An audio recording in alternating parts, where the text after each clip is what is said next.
picking it up. All right, George, you ready to pod? I'm here. All right, let's do this. Yo, Sneak This Podcast, episode 231. George, Greg, back in the building. Appreciate everybody who likes, subscribes, shares this podcast. We appreciate everybody who's been sending stuff in to listener suggestions. Been getting a lot of stuff in. You know, like I said, some of it good, some of it bad. But, you know, we'll probably get back to doing some of those in a couple weeks or two or whatever. But keep sending them in. thesneakthis.com. We do have a guest today on the podcast. It's KURTZ, right? Zach KURTZ? Yeah, you said it right. Okay. Plays for the Philadelphia Eagles. Yeah. I know, right? I get that all the time. So we got Zach KURTZ. He's going to be on here to talk to us about. Actually, a lot of people sent us the whole situation with Nike suing Counterfeit, websites, brands and whatnot. So, I one of the things I wanted to do was, instead of, us coming on here with our assumptions, our own legal, breakdowns, neither one of us are lawyers. And plus I've watched a few other shows and stuff on YouTube, and, they have their own way of breaking down the legal jargon and the copyrights and whatever. I'm like, okay, clearly they don't know what they're talking about either. So I figured it'd be good to have a lawyer, an actual lawyer on the podcast who actually knows sneakers as well, and a lawyer. So, we definitely appreciate you coming on. Yeah, no problem. Thanks for having me. I've been listening to you guys for a while now, so it's good to be part of the show. Thanks again. Cool, man. We appreciate that. And not only that, but it is good timing because Lotas had new designs came out today, so... But we appreciate you coming on the podcast. Like I said, this podcast been doing it for 5 years. So I figured we might as well have a professional on the podcast for one time. No, get out of here. You guys are professionals. Just doing this mic stuff is tough enough. I can't do that. You know what it is? I was telling somebody, I was doing an IG Live the other day, and I was telling someone, I said, man, you'd be surprised how many times me and George, even up to this 5th year of doing this podcast, we've recorded an entire episode and didn't realize we weren't recording whatsoever. I was like, that's one of the worst feelings ever, especially when it's like 8 o'clock at night, 9 o'clock at night, and then we start the show over, and having to re-laugh at our own jokes and remember what we said is one of the worst feelings ever. I know that is. It's like the equivalent of not saving a Word document that you work for hours and hours on. So I know how that goes. So, real quick, we always ask the guests first, any pickups, anything new you bought or anything you're looking to buy? That's a good one. Yeah, I was bad last year in December. I went crazy and bought pretty much any and everything I wanted. So I've been trying to be good this year, to be honest. My most recent pickup was, I'm probably going to butcher the name, Salehi Bembury, the New Balance. The orange Balance. I love those. I'm starting to go with the New Balance wave, to be honest. You know what's funny is I'm actually surprised that those aren't reselling for a lot more than they are. Yeah, I got them on StockX actually, and I thought the same thing. I was trying to get them before they went up, and I'm surprised they've sort of stayed where they are. They that blue color that's coming out in that, they got another colorway, right, George? It's like a greenish blue. I see like a greenish blue one. It's like a blue and like a green. It sounds familiar, but I can't confirm. Yeah, I know. It's like the light blue and the darkest green. Yeah, I like that one a lot. I've seen a few people say they didn't care for it that much, but I like it. I think it's really good. Yeah, you know what? I'm considering buying those. I really don't like the model as much, but I thought the color would have had a bigger impact on it. Yeah, I feel the same way. I like the 990 or even the 991 a lot better. The classic gray ones. But these ones, surprisingly, they're comfortable. So I don't know. You might have to check them out. I'm still trying to get my hands on 992s. George sent me a link to the purple 992s the other night, and I got to the phone too late. When you sent it, was there a lot of sizes? I didn't even look. I just sent it. Like I saw the alert and I sent it to you. I didn't click on the thing. It was. And next time you get an alert, just buy it. Buy 9.5. Just buy it. I don't think it was like retail wherever that store is though. I don't think it was U.S. retail, so that's why. I think it was like Hong Kong retail or something, which is more expensive. You get anything else? Anything else you looking for, Zach? Yeah, I'm sort of just waiting for February. It looks like at least nothing great this month that I like. I like the ones, the light blue ones. Oh yeah, that's really what I got my eye on next. But yeah, like I said, I'm really just trying to behave this month. That was crazy number. How about you guys? Last year, like I said, I bought a ton of stuff last year. So like I'm kind of like, all right, well, I'm being smart, a lot smarter this year, but I did have some pretty good pickups. So I also brought in my Nike Bayou Dunk, which I'm gonna open while we record because I haven't looked at it yet. So, Oh wow, you got. yeah, it came awesome. actually fast, so I'm excited for that. George, you got any pickups? Anything you buy this week? Yes. What was a Yeezy that you wanted to put on the? Well, I mean, you didn't fight for it because Yeezy stuck, but 2020 Yeezy. What's the one you picked to put on the list? I don't know. Is it the Sun? Is that the one? The yellow? Oh No. 380. You put it on the thing. Oh, the black one? Yeah. The Onyx? one. Yeah, Onyx. Oh, okay. It was under retail, yeah. so I was like, might as well. Oh, so you keeping it? Oh, I haven't just came today. I haven't opened the box yet. So. Oh, so you did buy it for yourself though? I mean, I bought my size because it was under retail, so I was like, we'll get it into what it looks like, and if not, then I'll just sell it because it's under retail. So SNS had a 15% off code, so got that. Copped the mid black red Jordan 1 mid. That's just to flip. I'm sure they suck. I think that's the one Andy got. Didn't Andy get that a long time ago? But he kept it though, didn't he? Or no? He keeps everything and then sells it eventually. Are resale still going good on the mids? I got my first pair of mids actually. I forgot about those last week. I think it's come down quite a bit in the bigger sizes, I think, but I can still get my money back and or make $10 or whatever. So, all right. Yeah, it's definitely nothing special. But not that long ago, I think they were like in the $200 range, which is why everyone was going crazy about those. Yeah, it's been crazy. Surprised they're going down. I thought they'd stay up a little longer. Yeah. What else you cop? I think something might be wrong with the headphones, not the mics, or I don't know. You're gonna have a lot of work to do in editing, post edit. That might be it. I don't know what came out. I lost on orange 13s. Oh, you tried for those? I didn't try on sneakers, but I tried at Foot Locker just because I'll flip it if I got it in hand before the release. I think that's the only thing that came out, right? Yeah. What else came out? Louder. No, your thing is the same when you talk. Watch. I tried for the sunflower or starfish 13s because I kind of wanted them. They're all right. The only issue that I had with them is that like I didn't know if it would look like a true orange. I want an orange. I don't want the starfish, whatever that's supposed to be. But I did consider buying it. But then I saw how much it was, and then I didn't want to anymore. So then I was like, yeah, I don't need that. And plus, I know for a fact if I bought a 13, I wouldn't wear it. I mean, I don't wear any of the 13s I have now. I only have one. So it's like, yeah, I'm not going to wear that one. Probably because they suck. 13s are fire. And you got to admit, that starfish, that orange one, that joint is kind of fire. They suck. You crazy. Yeah. I'm on the fence about it too. You copy anything else, George? Nothing? I don't think even came out. I think the only things I bought were like stuff that was already out. I had to rebuy, which I don't even know if they're going to send them now. So I had said I bought the scrap floor, patchwork Vans, whatever from Size. Yep. They canceled my order.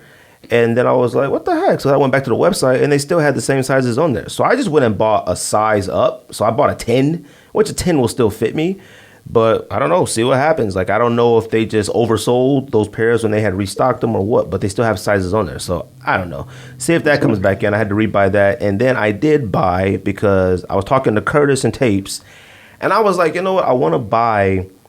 We come on the podcast, we talk about a lot of sneakers that we like consider like super fire or whatever. And there's opportunities for us to buy them. Like all those times I think back to when I wanted Kennedy's and like, every once in a while you'll come across a pair that was like worn, maybe a little beat or whatever, but like, 400 or whatever. So I was like, no, I'm buying Wimbledon's this year and I'm buying US Open AirTech Challenge. So I bought US Open AirTech Challenge, the black with the blue ones. I bought those. Where did you even find that in your size? It's not easy finding it in my size, but I found them on eBay. So I looked on eBay? GOAT. Wow. Yeah, GOAT had them for about 900, 800, 700, 800, 900 around there. I looked on StockX. StockX didn't even have my size. And I was like, all right, you know what? I'm going to go ahead and buy them. So I just went ahead and bought them. So spent a decent... It was my birthday gift to myself. And I appreciate everybody who sent me the happy birthdays and stuff new like or that. Worn or what? Worn one time. So... good condition. Like they look super good from the pictures. They come tomorrow. I was hoping to bring them in the day, but I will be buying Wimbledon's next month as well. Like I'm gonna buy, and you know what it is because like we talk about everything that we pick up all the time. And I bought 4D Packers, which were like $260. Then I bought other human race HDs, NMDs, whatever. Them joints was like, what, 200? Yeah. Then I had bought the Packer Woodstock. I'm sorry, not Packer. Nice Kicks tie-dye. Them were like 200, whatever they were, 220. So it's like, you know what? Instead of buying a bunch of things that I'm not going to wear, which you've talked about on this podcast before, I might as well buy something that we talk about on this podcast as like some of the most fire sneakers ever. Like, there's no reason why neither one of us, if we find Wimbledon's AirTech Challenge 2s in our size for around 400, 500, 600, but why we shouldn't buy them versus like buying 3 or 4 nonsense that we're not going to wear anyway. So you're talking to listeners right now, not me, right? I'm talking to both of us. I told you this years ago. No. We've talked about this numerous times, but I'm saying like I'm actually going to put it in action now. Like, you know what? It's time to do it. I don't need to be... I would have bought Starfish. I contemplated buying Starfish Jordan 13s. That's how ridiculous it is. Those are $190 shipped to my house, probably what, $220, $210? So it's like, you know what? Why not put that towards something that I would come on this podcast and consider an extremely fire shoe? Mm-hmm. And I consider AirTech Challenge shoes top 3, top 5 sneakers of all time to me. So I'm glad I got those. Those come in tomorrow. I'm super hyped about those actually. Like, that's a really good pickup for me. Like, I'm taking Rico's route of buying stuff now. So...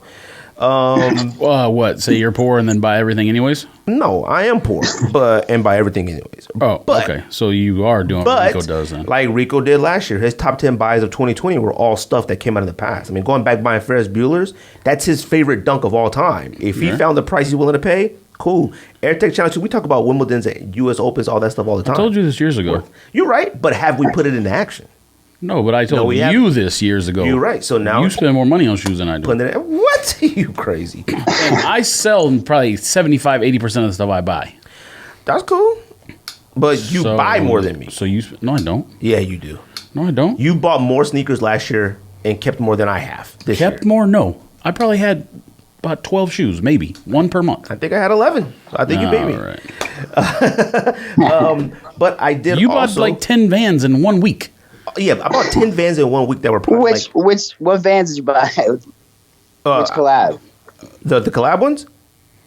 Yeah, which 10 did you buy? You bought 10 in 1 week. Oh, I mean, I bought just whatever was on sale. Like, that's the thing with Vans. Like, going on, and this was during hype pandemic, going on like Feature LV or Packer or whatever and seeing like a pair of old school Vans that are like $69, $89 and they're now $32. I don't view that as like this is insane. You can get 10 pair of Vans for about $150 and I'm perfect versus buying 1 pair of whatever that I might wear once or twice with a fit and then put it away and don't ever wear it again. So I'm good with that.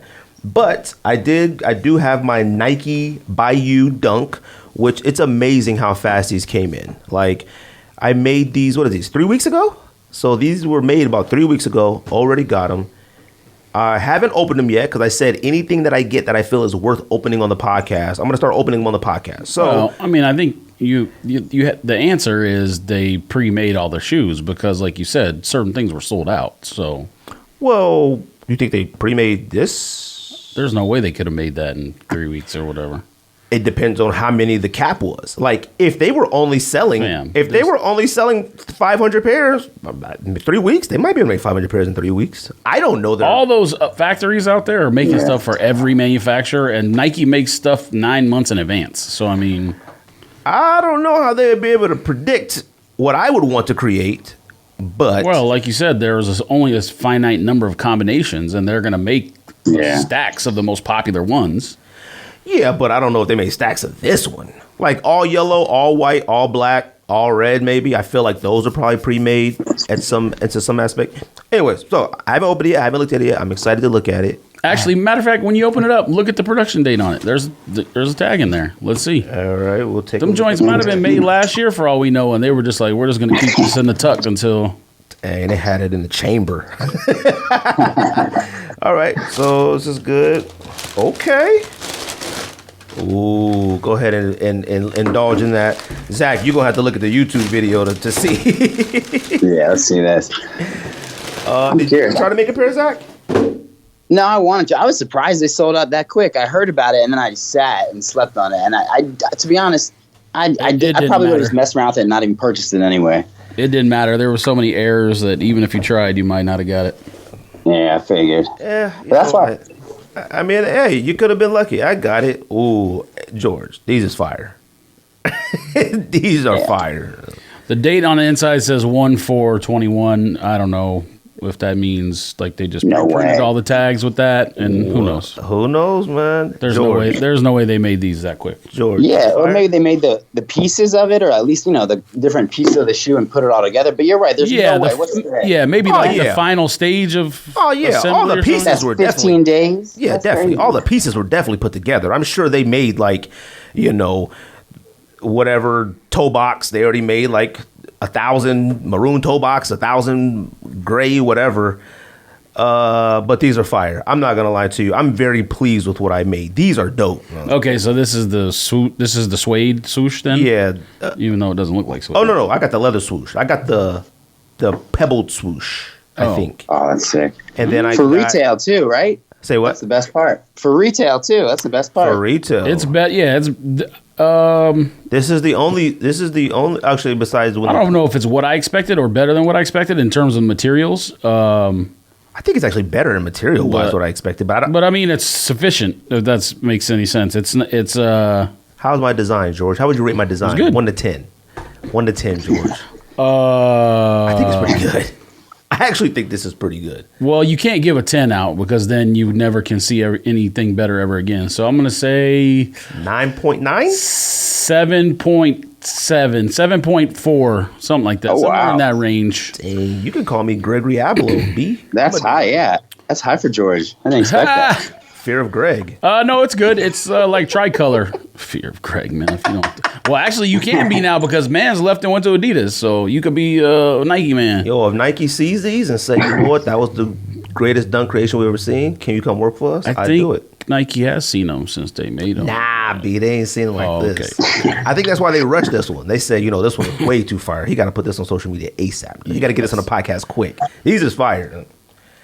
I love these. Oh, that was dope of those. What color is that on the toe box? I don't know if it was called burgundy or maroon. I can't even remember the color. There being a maroon on there. And you know what it is? This is like my fourth one that I made. This wasn't the one I was planning on buying immediately. Actually, every single person you just said you just bought whatever you could. So. Yeah, because every single I had this pre-made, but I had an order of what I was gonna cop. Like everybody had said that it was gonna allow you to buy one. So I was like, okay, cool. I want to buy this one first, then try to check out, then try to buy another one again, then check out. But I couldn't buy any of the ones I made, which I assumed would be the popular colors: the all white with the gray swoosh. Yellow, a lot of yellow ones, and whatever else, and some red ones. I think all the ones where anybody made like a Chicago type version of it, I think that flew out quick. The all white with a gray swoosh, I think that flew out quick. I think the black with a gum bottom flew out quick. And I think anything with a lot of the yellow, I think a lot of people wanted to do an all yellow version, and I think that flew out quick. Yeah. Any pairs I've seen on Twitter, IG, anywhere, I haven't seen anybody with yellow yet. Not one person with a yellow made by you dunk yet. So the amount of people that was probably able to buy those, like, there's no telling if we'll see any of those anytime soon. But this was my fourth one to buy. So like by the time I went on there, I was just clicking any of mine to try to buy that I made. So, and I did love this one, but this was my fourth one that I had planned made. So I'm glad I got this. This has looked good. I think I did. The only thing that doesn't make any sense is the laces look like laces that Nike has never used on any shoe before. Yeah, are these dunk laces? These ain't dunk laces, right? No, the dunk laces are just like Air Force One or Air Max 1 laces. Yeah, so, I don't know what this is about. Thank God I got a bunch of Air Max 1 laces at the house. The super hard Air Max 1 laces, though, like.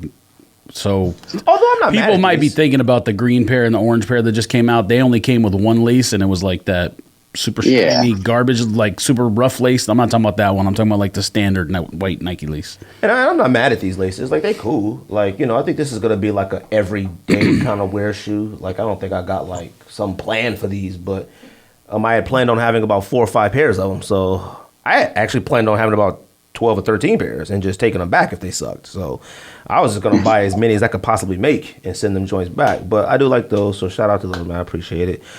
George, what comes out? What comes out this week? There's a lot of stuff I want to cop.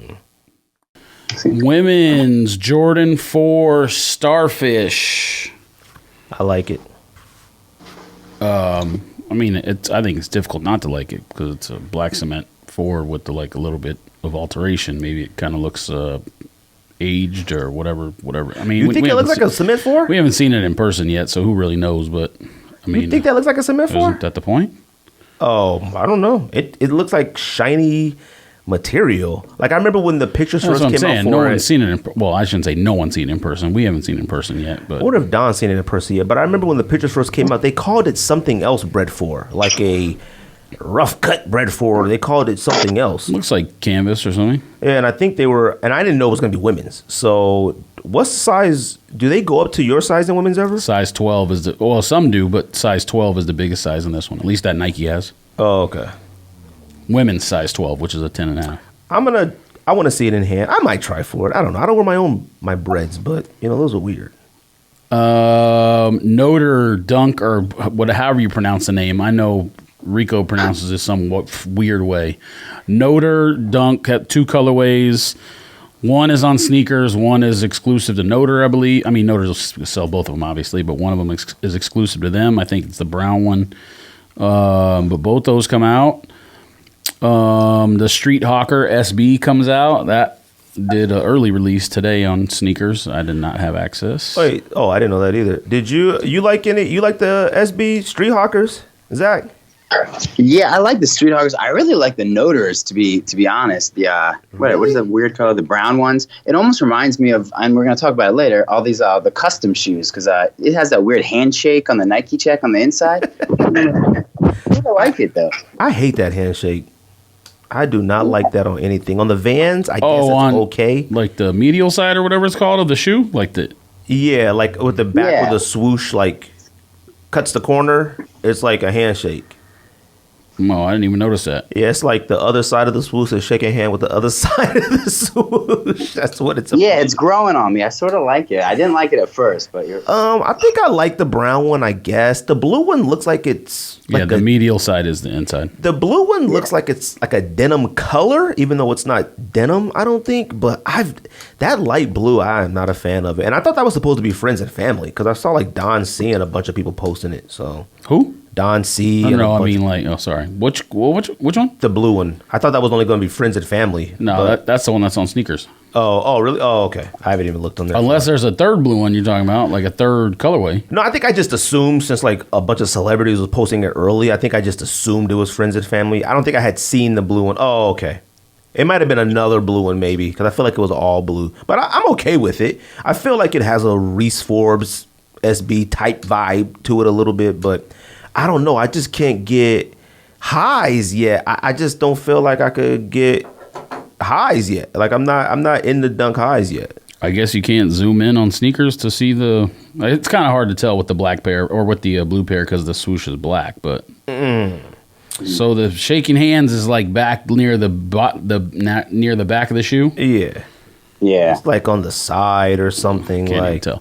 I think both the shoes themselves are nice. I hate the laces and I hate the pull tab on a dunk high. I hate the pull tab on most shoes, but I mean, think about like a pull tab on a Air Max 1 or something. I mean, it's just, why would you do that? I don't get it. But both shoes are fine to me. Those are two things I just absolutely hate.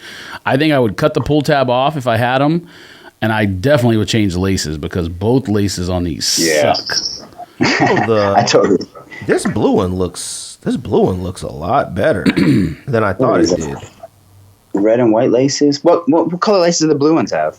Like they're white, but they come with like the speckle in them, just like the other one does. I like dashes or something. They're not for me.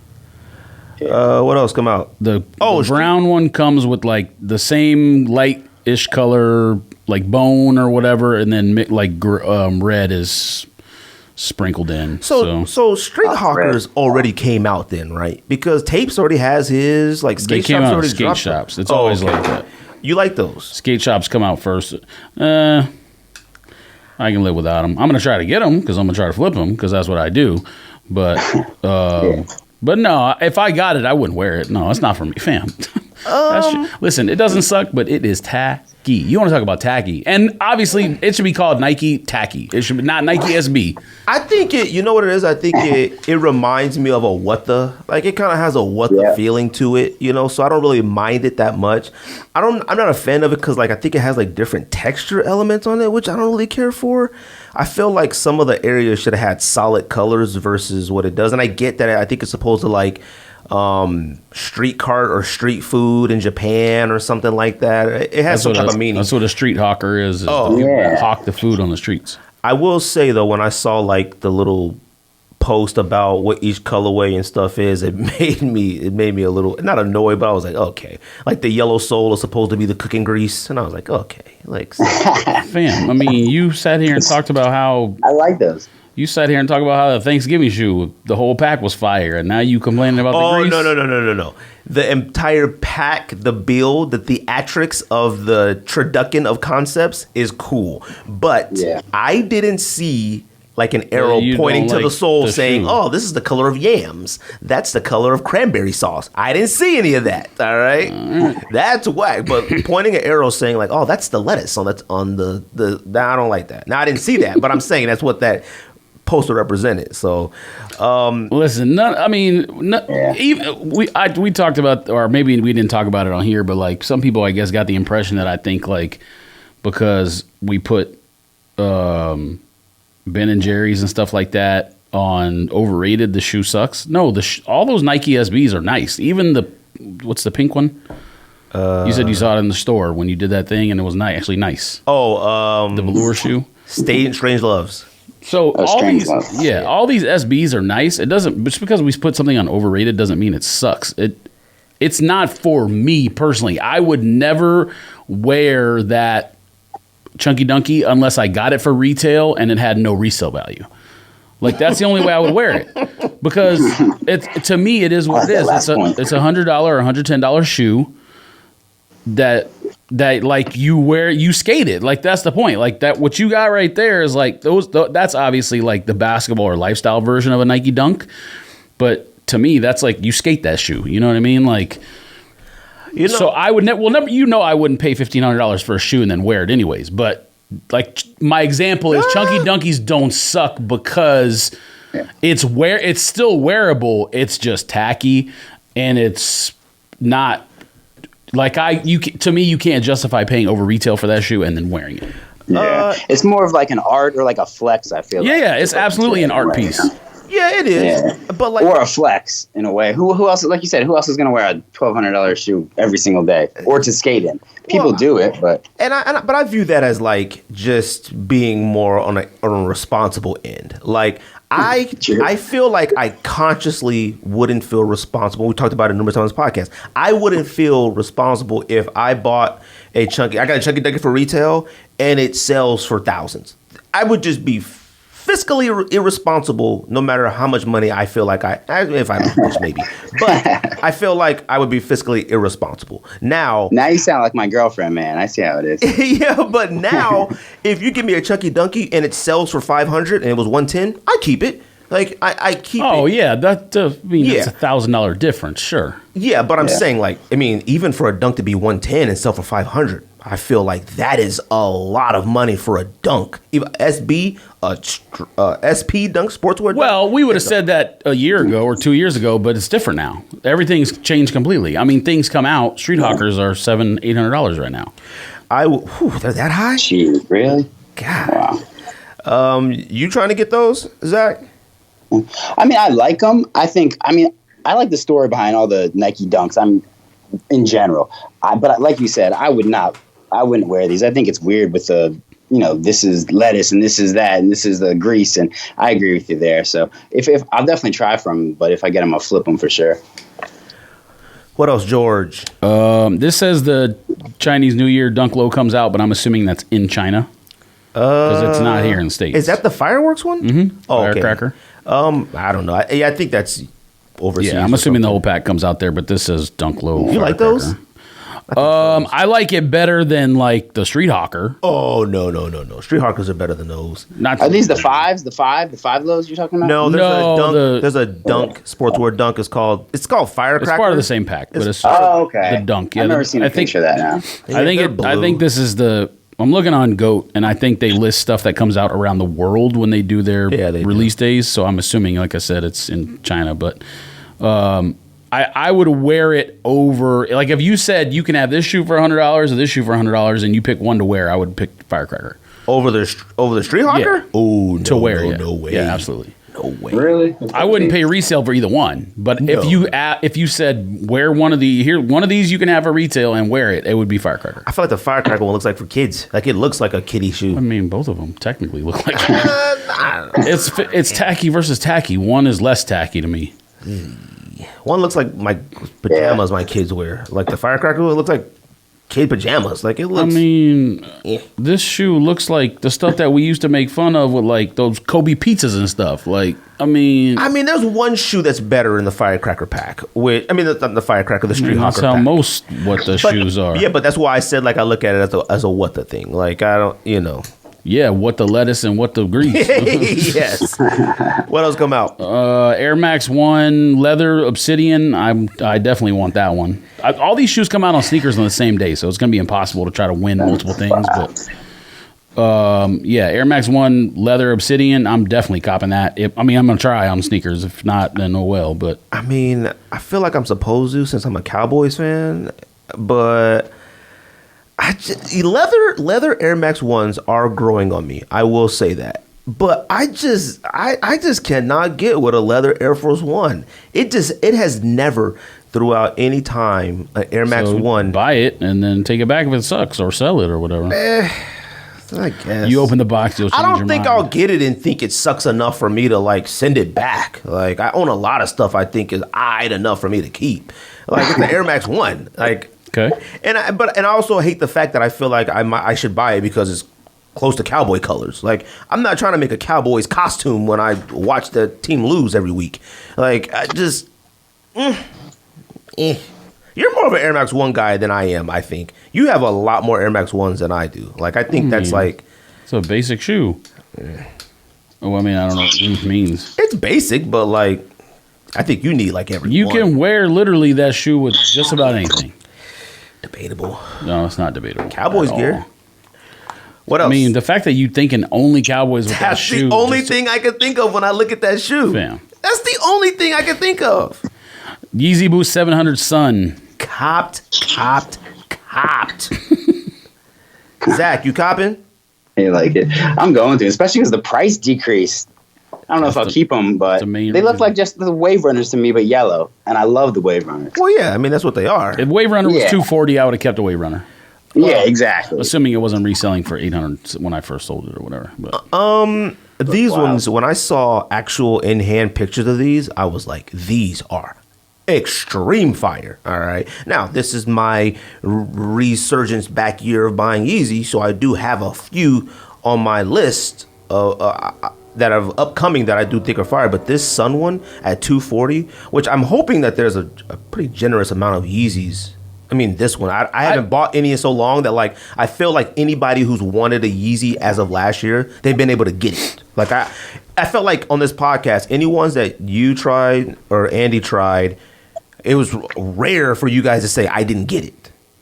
So whether your size or not. I mean, if you have like status on the Adidas app, you should win. I had a streak where I lost like 4 or 5 things in a row, and one of the things I really wanted. But you know, whatever, it is what it is. I think if you could lower the price on every single Kanye item or Kanye Adidas item, I wouldn't care about a single one except 700s. 700 is the only one that I refuse to buy, even though it was a good shoe, but just specifically because of the price point. I'm 300 plus tax is $325. I'm not putting a $325 shoe on my foot unless it's like something that I desired, like that dunk that I bought. I really wanted that St. John's dunk, so I paid that and then I wore it. But a Wave Runner for $325, I was like, no, man, I can sell this. I don't want. So you must be overbuying Union 1s then. Because you said numerous times so far this episode that you would never put a certain amount of value sneaker on your foot.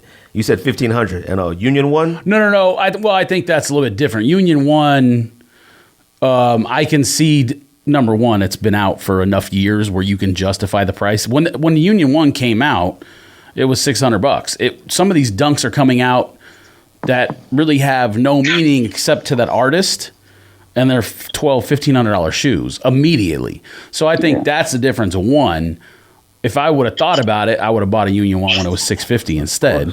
But am I overpaying $2,000 for it? Yeah, I think so. Is it going to fall down one of my lists? No, it's still one of the greatest ones of all time. But I think I'm just kind of overpaying a lot for anything. I think I don't know. My new cap might be like $400. Oh, that's not. Well, I'm just saying the people spend that every single day without blinking. So. Well, I mean, I just bought U.S. Open AirTech challenges, and them was a pretty penny. Well, right, but I'm just saying, like, look at the number of sales on StockX or whatever. I mean, shoes are. But you know what it is when it comes to like the Yeezy Suns. Like the price point is only what, a $60 drop from retail. It's a $60 drop, which is a significant. Well, 60 plus the difference of tax, so 65. Right. To me, that's a lot. Which is a considerable amount for that sneaker, but. You know what's funny? Like we talked about it. I talked about on the podcast. You know, we did with Adidas. Like it's the price point of like Adidas. Like I do not feel comfortable that NMD that we bought, the Pharrell one, that turquoise one, the human race one that we both bought, and we both said this is fire, but it was what, 220, 240. All the Pharrells are 220. Did not think the shoe was whack whatsoever. But it was something about that price for an Adidas. I don't look at the Yeezy Sun or a Wave Runner and say, ooh, 300. I don't even look at it and say 240. I say 200. So like when it comes to like a lot of the Adidas and stuff like that now, which I will talk about later in the show, like I feel like Adidas is in a really good spot right now. I am really comfortable with paying the 240 for the Sun and like feeling really, really good about it. Now it's going to come out to around 260 after tax and everything. But still, like it's the price point on Adidas matters. Like it makes you comfortable when you're buying Adidas right now. Yeah. But I think that's good that they actually realize that. I mean, you know how Adidas works where they have limited quantity and they pull it off the shelves and all that. I think all these 700s that release, everyone just sat and you know, that got to have a whole bunch sent back. So they're finally realizing that and they're lowering the price. So at least I'm happy about that. And I totally agree with you. At that price, it makes it something I actually might try and buy and keep for myself. Which I wonder why they did decide to lower the price. Like, I don't know how the other ones did, like the black pair. I know there was a couple black pairs, I think. I don't know how they did with regards to like, you know, buying them or how many numbers they made or selling or popularity or whatever on them. But I wonder what made them say, let's lower these down, because the price on Wave Runners were just way too high. Like that 300 price was high, you know? So who knows? But like I said, I've already signed up for the raffle on End. I signed up for the one on Confirmed. And I think that's the only two right now that are currently open, unless I'm missing some. So I don't know. So I'm definitely trying to keep those. So I'm actually surprised you keep them, Jordy. I thought you don't care for yellow shoes or yellow that much. I mean, it depends. I mean, if you have I've always said that if you have a plain shirt on, you can wear loud shoes. If you have a loud shirt on, you should wear plain shoes. You just don't wear loud and loud. It makes no sense. No, of course not. That's only to be made fun of on the social media. What else you got coming out? Let's see. The Jordan 5 Low Chinese New Year comes out, part of the same pack. Apparently, that's hitting the U.S. first. I don't know. I don't have a problem with it. I mean, I don't think it's awful, but it's not something worth buying to me. I mean, in any manner. Nah, I'm not going to put no forth effort for it. I don't know if it's like going to resell or anything. Like I said, that tearaway aspect of sneakers, that's played out. Like I don't know. I mean, that's not even a factor for me. It's just, is the shoe all that good? Like, I don't even care. Maybe I will see if Foot Locker has a 12.5. I guess I didn't even look that up, because 12.5 would probably flip. Hold on a second, because I clicked onto that shoe now, so I'm off my list. Volt Air Foam. No. That's this week? I thought that was like a couple weeks from now. It says the 27th. That's this weekend, I think. Or actually, maybe that's Tuesday. Yeah, you know what's funny with phone posits is like, everyone likes to... Oh, no, that's next week. We'll talk about that next week. Let's talk about that next week because I don't understand the direction of like, if you're going to try to bring phone posits back, you start retroing ones that like, I don't think people cared about when they first dropped. Like who's looking for a all vault color pro phone posit? Like, anyway, they should honestly scrap pros, to be honest with you, to tell you the truth. I think that might be it. I saw like an Adidas 4D coming out. I know you saw it, that black and pink one where like the 4D is really thin. It's not like the stacked 4D. I keep seeing it. It keeps popping up on my timeline. It keeps popping up by Adidas. It's supposed to come out this week. It's called 4D Furio. Now I think the retail on that is like $240 or something high. It looks okay. I just don't understand your first drop of a brand new model being, I think it's a brand new model, being bright pink, orange, and black. Like it's kind of tacky. So, and what is it again? It's called the 4D Furio, Furio. It's okay. It's a low top thing. It's all right. It kind of reminds me of like a Y3 version of something.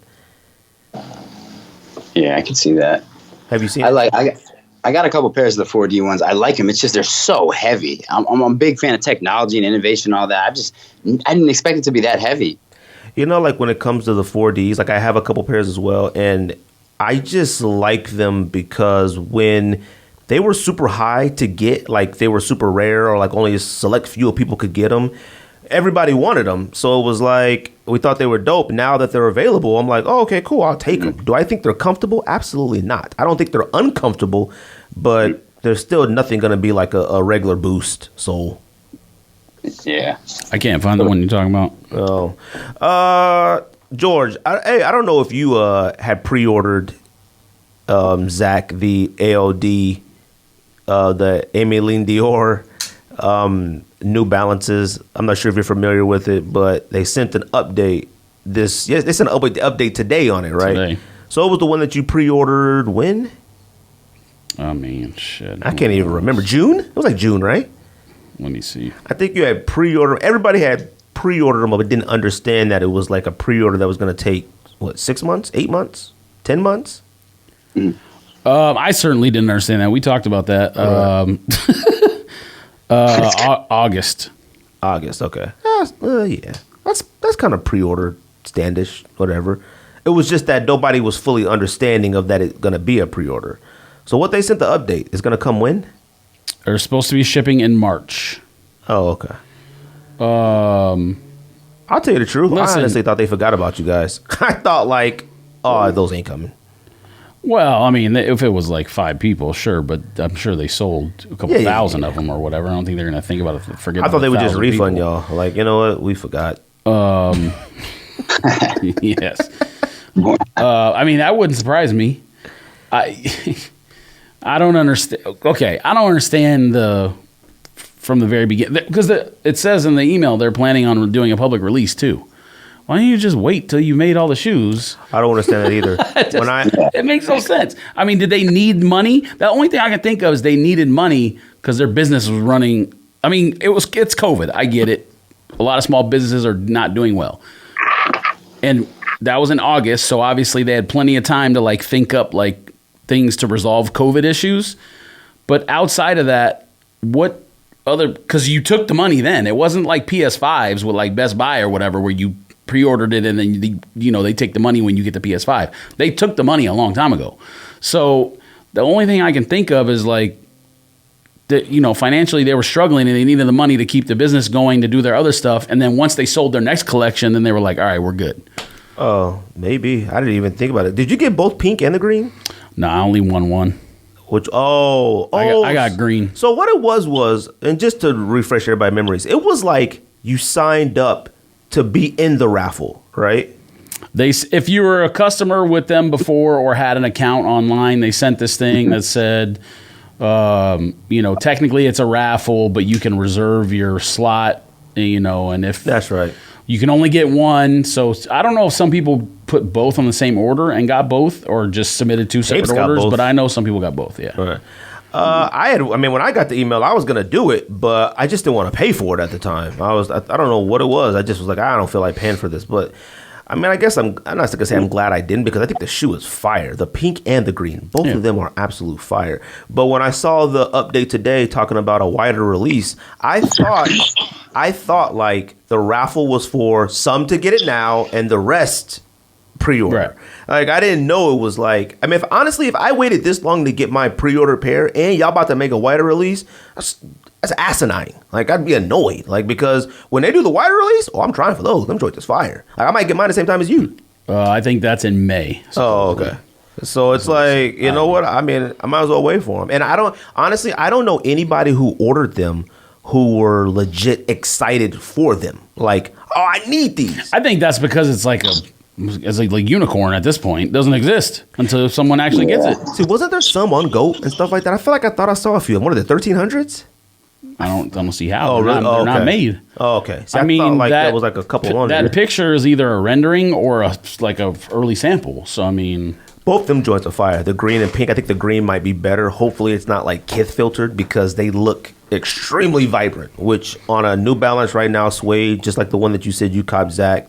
What's it called? I keep wanting to call them joints Starberries and Salisbury steaks. What they called?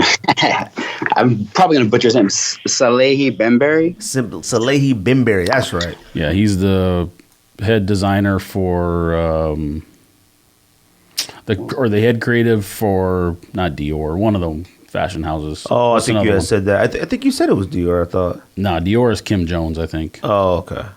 I remember you had talked about him one time, being on one of the head of one of those areas. So, yeah, all right. So, Versace, that's what it was. I knew he was with Versace, but I think he just said he's doing his own brand now, or a little bit. But he's from the U.S. though, so he's from the U.S. and then he went to Europe too. Oh, okay. I heard the name Bembury, but I just Vice President of Sneakers and Men's Footwear at Versace. I saw some Versace sneakers that are coming out at Concepts that are whack. Maybe that's why he left. If he did, I have no idea. So, like I said, we appreciate Zach being on the podcast today. Like I said, I appreciate everybody who messages the podcast on a daily basis. With us having the podcast, we're typically in the know of like any information that comes out. And, a lot of people have sent us, did we see what Nike is doing and suing or whatever? And I knew it was going to be a topic on the show, but I didn't want me and George up here like our own speculation and whatever. And the fact that, Zach is a sneakerhead and a lawyer, it helps. So if you want to give us a little background on yourself and, you're, in law and, sneakers, that'd be awesome for the listeners. Yeah, no problem. I'll try and keep it short so I don't bore you guys. Nah, man, go for it, man. As you said, I'm pretty much just like you guys, except I have a law degree. I've always been into sneakers and cards and, all that kind of stuff. Before it became hype and before it became the culture and the craziness that it is today. I was born and raised in New York. With my grandfather was actually a judge, and my mom and my dad are creatives. They're actually really wild and crazy people. My dad actually is a sculptor, and he worked in textiles in New York. And my mom was an artist, a painter, and she's a teacher now. And my parents actually moved us from New York to Blacksburg, Virginia, where my dad built the first straw bale house in the state of Virginia. What? Yeah, so crazy, weird thinking parents, and they're cool people, and I love them, enjoy them. But that's where I sort of got the creative genes and entrepreneurial spirit and the urge to continue working with creatives and working in the fashion and sneaker industry. It's not so much crazy that he built it. It's more crazy that it was the first. Like, and this was, I assume, like in the 90s or the early 2000s. Like, think of all the people have been living in Virginia. Well, I mean, the natives have been there for 14,000 years or whatever, right. But the people have been living in Virginia, Europeans, for 600 years. It's just kind of crazy that he was the first one to do it. Exactly. And that's, I remember growing up, like you said, I think I was only about 10 when we moved. We moved to Virginia Tech. My parents they eventually worked for the university. We moved and started a bar with my cousin there. So if anyone's been to Virginia Tech or Blacksburg, there's like 2 bars there. And we worked with my cousin to start Sharky's. So it was one of the main places, and it was a cool thing. But yeah, when we moved, I remember seeing all these crazy books that he had, and it was exactly what you were talking about, where the Native Americans were building what they were called as earth ships and crazy stuff out of straw and out of tires. And he moved there. We were doing the restaurant, and he just started building weird stuff in a backyard. First, it was like a doghouse. And next thing you know, he's moving us out of our house, and he's building a straw house for us. So I come from a crazy family, just very creative and very artsy like that. And I really enjoyed it. And then like I said, I grew up in Blacksburg after New York. So it was really just a small town, and there was really no access to sneakers and shoes. So it was me and two of my other buddies who actually knew about sneakers, knew about shoes. And you know how it was. We used to get the East Bay and the soccer.com and even before the internet days. And if you had a return to Nike, you'd have to wait like 2-3 weeks to send the shoe back, and the whole days like that. So it was fun, but it was different than living in New York. So I really love shoes, and I just snuck around and stayed around until then.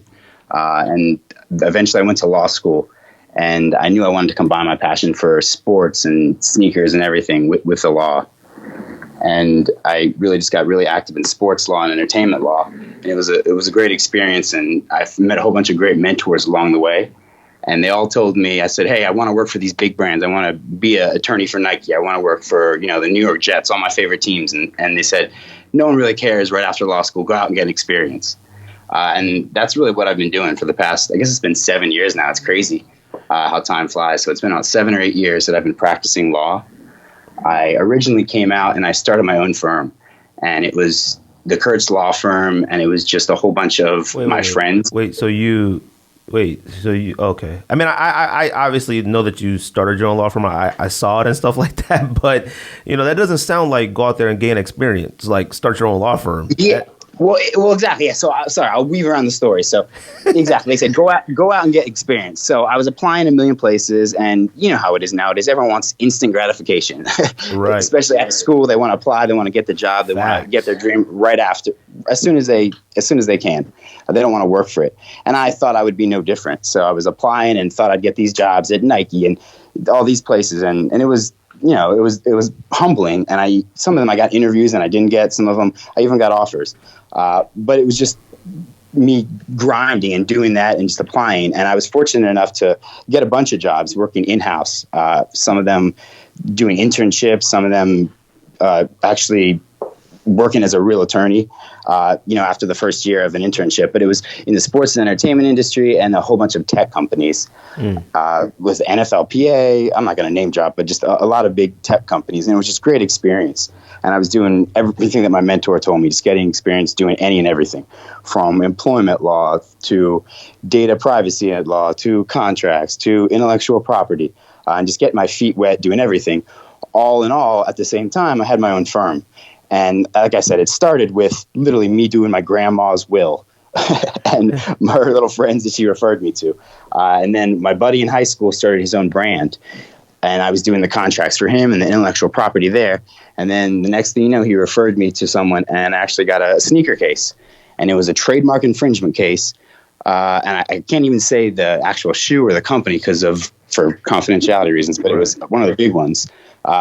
Top ones, and it just got me juiced up again about sneakers and the fashion industry, and it was just a great experience just to get the ball rolling. And ever since then, that was sort of right around the time of when the first Yeezys came out, the Turtle Doves. Oh, okay. B1s. Yeah, so it was right when the hype was coming back again, and I mean, bots were getting big and everything. The market was going crazy right around then. So I was getting involved then, and I really was just me wanting the shoes myself. I didn't, just like we've been talking about, I didn't want to pay anything more than retail for a pair of Yeezys. And back then, the Turtle Doves were like $1,000, $2,000 this, and you know how it was with the limited releases. Right. So I was really just in the industry and trying to get stuff, and I was just working, networking, making connections. And one thing led to the other, and a lot of these people started being my friends.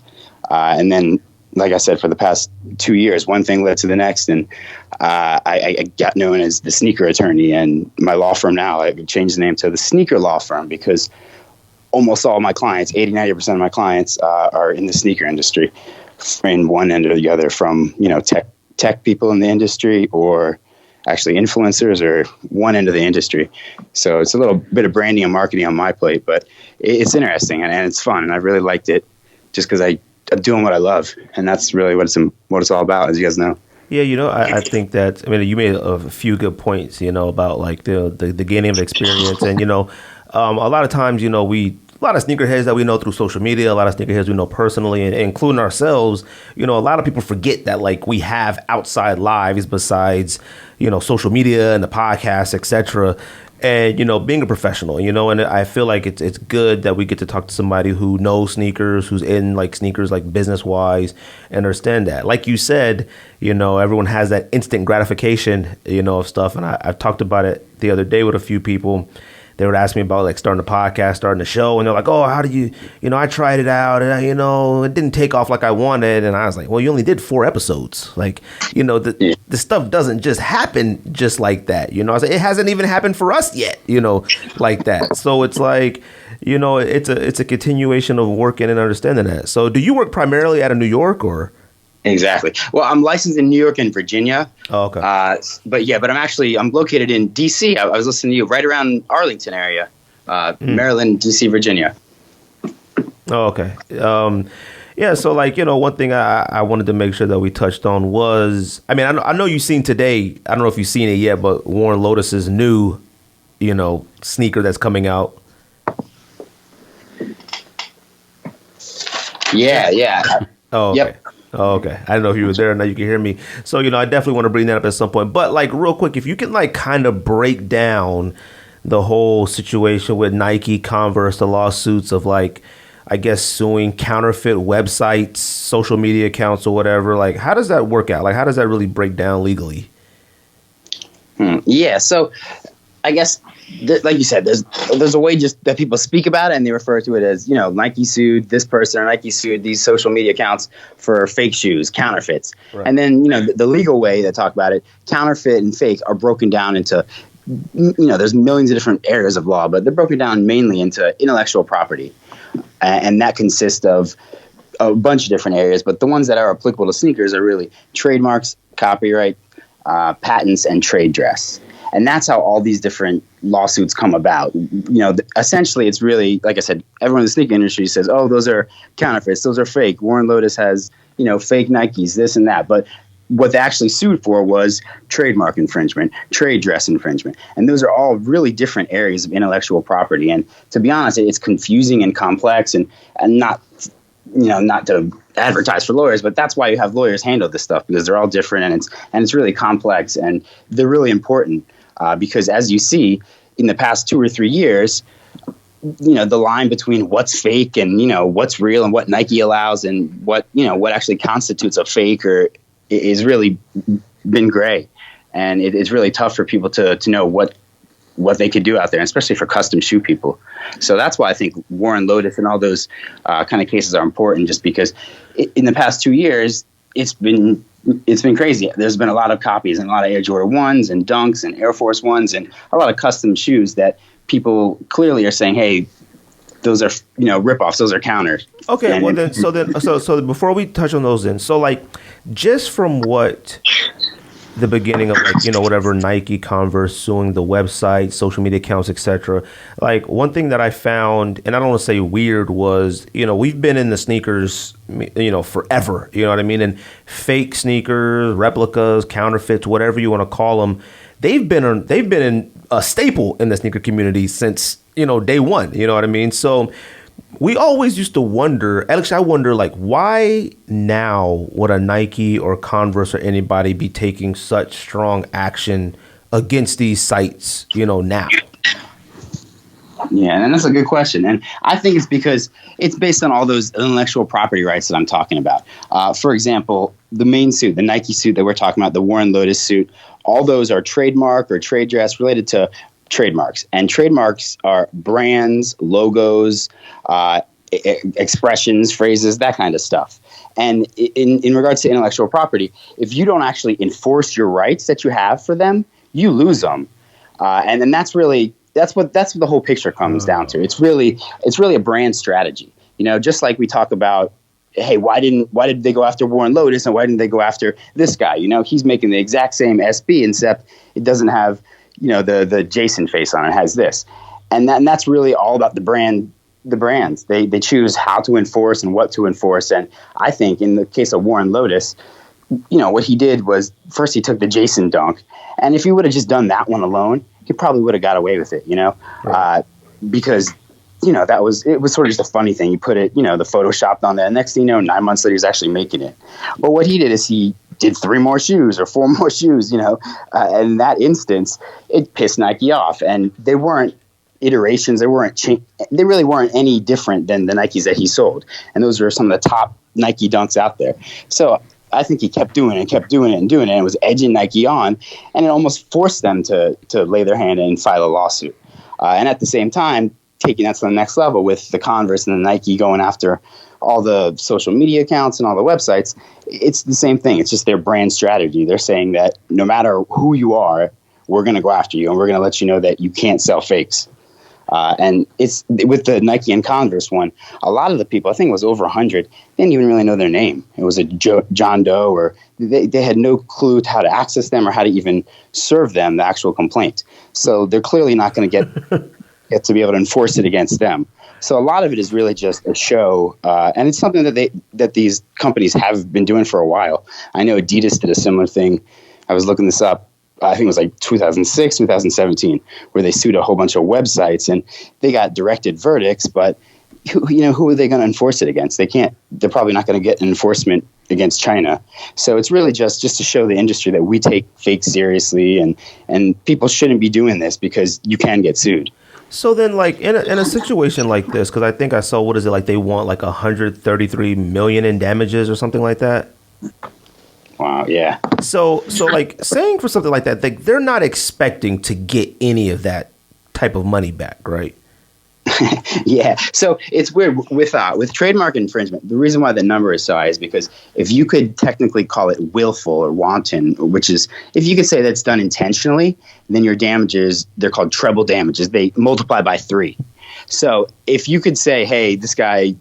And that's the hardest part in all these dang cases. You can't. How do you quantify damages? How do you say, okay, because he did this, we lost $1 million for sales? It's really hard. And in this case with Warren Lotas, they did that and they multiplied it times 3 because they said he was doing it intentionally, which maybe he was. That's why I thought the Warren Lotas case was so important and such a big deal, because usually these cases settle. Usually Nike or the big company sends a cease and desist, and it doesn't even make it to court. But not only did this make it to court, but all throughout the process, we were sitting there watching on his Instagram how he was sort of making fun of Nike and, saying the opposite, saying, hey, I'm going to make these shoes and all this stuff. And, when you sit down and look at the document, he's not going to do that because Nike filed a permanent injunction. And you know what that does. And it was just funny to sit back and watch the whole thing go down. And, I was just hoping to see some sort of result that the sneaker community could actually have as a precedent or look at. So, like, I was going to ask like that about damages because, we're talking about Nike here. Like Nike, damages against Nike, that's something hard to execute as an independent brand, and, I feel like, it's probably a good argument. I know nothing, but like with Jeff Staple endorsing the Warren Lotas pigeon or whatever you want to call it, I kind of feel like that was, that probably their strong suit to like really talk about being damaged or whatever, because I was surprised, and I think a lot of people were shocked and surprised that Jeff Staple endorsed it the way he did. And I think that's what kind of gave it validity and made people feel a little bit more comfortable about buying it. I mean, I can understand. I see what you're saying about in the endorsement. But at the same time, this legal standard for trademark infringement is likelihood of confusion. And without blabbering too much about legalities and stuff, it's really just a side-by-side comparison. If you were to take the Lotus shoe and the Staples shoe, and if you look at them, would you think that Warren Lotas's shoe is made by Nike? And I can understand what you're saying, that, hey, the fact that Staple endorsed it and Staple, made the same shoe for Nike means that whatever he says is true. So it's probably a Nike shoe. So I guess I could understand that, but I don't know. It all depends. Who knows if Staple would have actually gone to court and said that and supported it. But at the same time, legally speaking, he's still an independent contractor. He's really not an employee of Nike or I don't know. I don't know to what extent he is. I'm sure he's still. I know he's on the ads and does commercials and that kind of stuff, but I doubt he's an employee that has the ability to actually speak on their behalf. So legally, it just, makes all of us wonder, hey, that's our shoe, and it messes the whole thing up. And that's sort of the bigger picture here. I think that the fashion world, sneakers in general, have collided so much with street culture and with everything that previously, when you look at something, you'd think, oh, that's a fake, and it would be a lot easier to understand and think it's a fake. But nowadays, street culture like LV and Supreme are coming together. So if you see a Louis Vuitton Supreme, you have to think twice, and you have to think that might be real. Whereas whenever it was in 2000, Louis Vuitton was suing Supreme because they made skate decks. So that sort of hurt the legal industry because, it made the line grayer. People don't understand what's real and what's fake, who's actually collabing with who, and who's approved this and who's approved that. So it's tough. What would be the way Nike would find this out? Do you think they have people actually out there? Do they pay lawyers to look out for this kind of stuff specifically? Do you think that it's just kind of like a word of mouth thing where they have certain folks who work for them who are on social media? What's your impression on how Nike? At what point did they find out about Lotus Head, and then at what point do you think that it started to bother them? Mm-hmm. Yeah, I think it's a little bit of everything, especially with a big brand like Nike. Going back to what I was talking about earlier, the brand strategy and enforcement and all that. Every brand has their own strategy. The bigger the brand, the more money they could put towards enforcement. Right. With Nike specifically, I think that they have, like you said, scouts and people that are not only scouring message books and Reddit and, reading the same stuff and podcasts that we're doing now and staying up to date with that kind of stuff, but interns and, I think that they have the money to throw at this now. Louis Vuitton is famous for doing this kind of stuff all the time. They put flags and have actually send people out to the Rose Bowl and other flea markets and those kind of vintage shops. And if they see fake stuff, they'll literally call the police and they'll report it and they'll take it from you. And that's their brand strategy. So I think Nike has enough money that they could have a brand strategy where they do any and everything. And for this lawsuit, I was reading about it, the Converse Nike one. I thought that because there's, it's a list of thousands of names. I thought they just had some intern and said, hey, okay, go look online and make a list of all the Excel spreadsheet of all the fake people and fake accounts that you see. Well, and they might have done that, Well, what's funny is I looked at the sheet earlier today. So somebody had posted a link. Shout out to the Sneaker Savant. That's one of the homies. He had posted the docs on IG and posted a link to go look at. And I looked at all those names and I didn't recognize any of those sites. Like being in the sneaker culture, if you will, whatever, you go through Instagram, like some of the most popular fake sites. When fake sneakers, whatever you want to call them, when sneakers started getting that blurred line, and I feel like that blurred line came around with around Yeezy 2s. Yeezy 2s were probably at one block of time one of the most fake sneakers ever. And it got to the point to when that was probably around the first time we started seeing sneaker prices hit the thousands. I think Yeezy 2s. It could have been before Yeezy 1s, possibly. I don't remember. But I remember when Yeezy 2s were so coveted and so expensive to where people were looking and trying to see. I'm not going to lie to you. I looked at sites like, I had enough. All right. I might have to cop a pair of these Yeezy 2s that look alike. I think every sneakerhead considered it at one point. And because it was you just trying to find the best sites. Some of these sites that still exist now, some of the stuff that we see on IG all the time, our podcast gets followed by all of these sites. They send us messages, yo, we can make AAA quality. We make the best quality. And they have all these versions of it. And I go in there, look at their pages, and some of that stuff, I'm like, if this is legitimately what they would send, there's not a single person that would be able to say that Mocha 1, that Jordan 1 he's wearing is fake. There's nobody that would be able to identify it unless they get it in hand and examine it in black light and all that stuff that they do. So when they're going after these sites, like I said, I looked at the list, the spreadsheet, like you said, I didn't recognize any of this stuff. I was like, who's buying this stuff? Yeah. When you said you lose it, the intellectual value, I guess, were you trying to say that if another brand starts really using, if Warren Lotas would have kept going, Nike could have lost that value? Lost that property? Essentially, yeah, but I don't think that, obviously that's not going to happen with Nike. Oh, but where I was going with that and the trademark rights are, there's a whole bunch, all the different types of intellectual property, they last for different periods of time.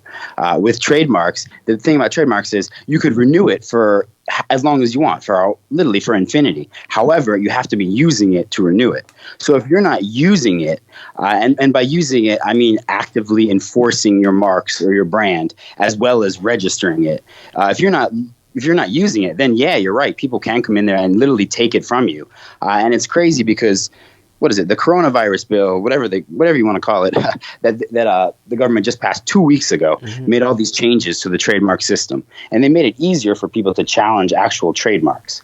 So again, I'm not going to blabber on legally, but because it's not going to happen to Nike. Nike has enough money to actually pay attention to the trademarks and enforce it. But yeah, if you don't actually use your trademarks or enforce your trademark rights that you've paid money to get, you could lose it, and another brand could come in and take it from you.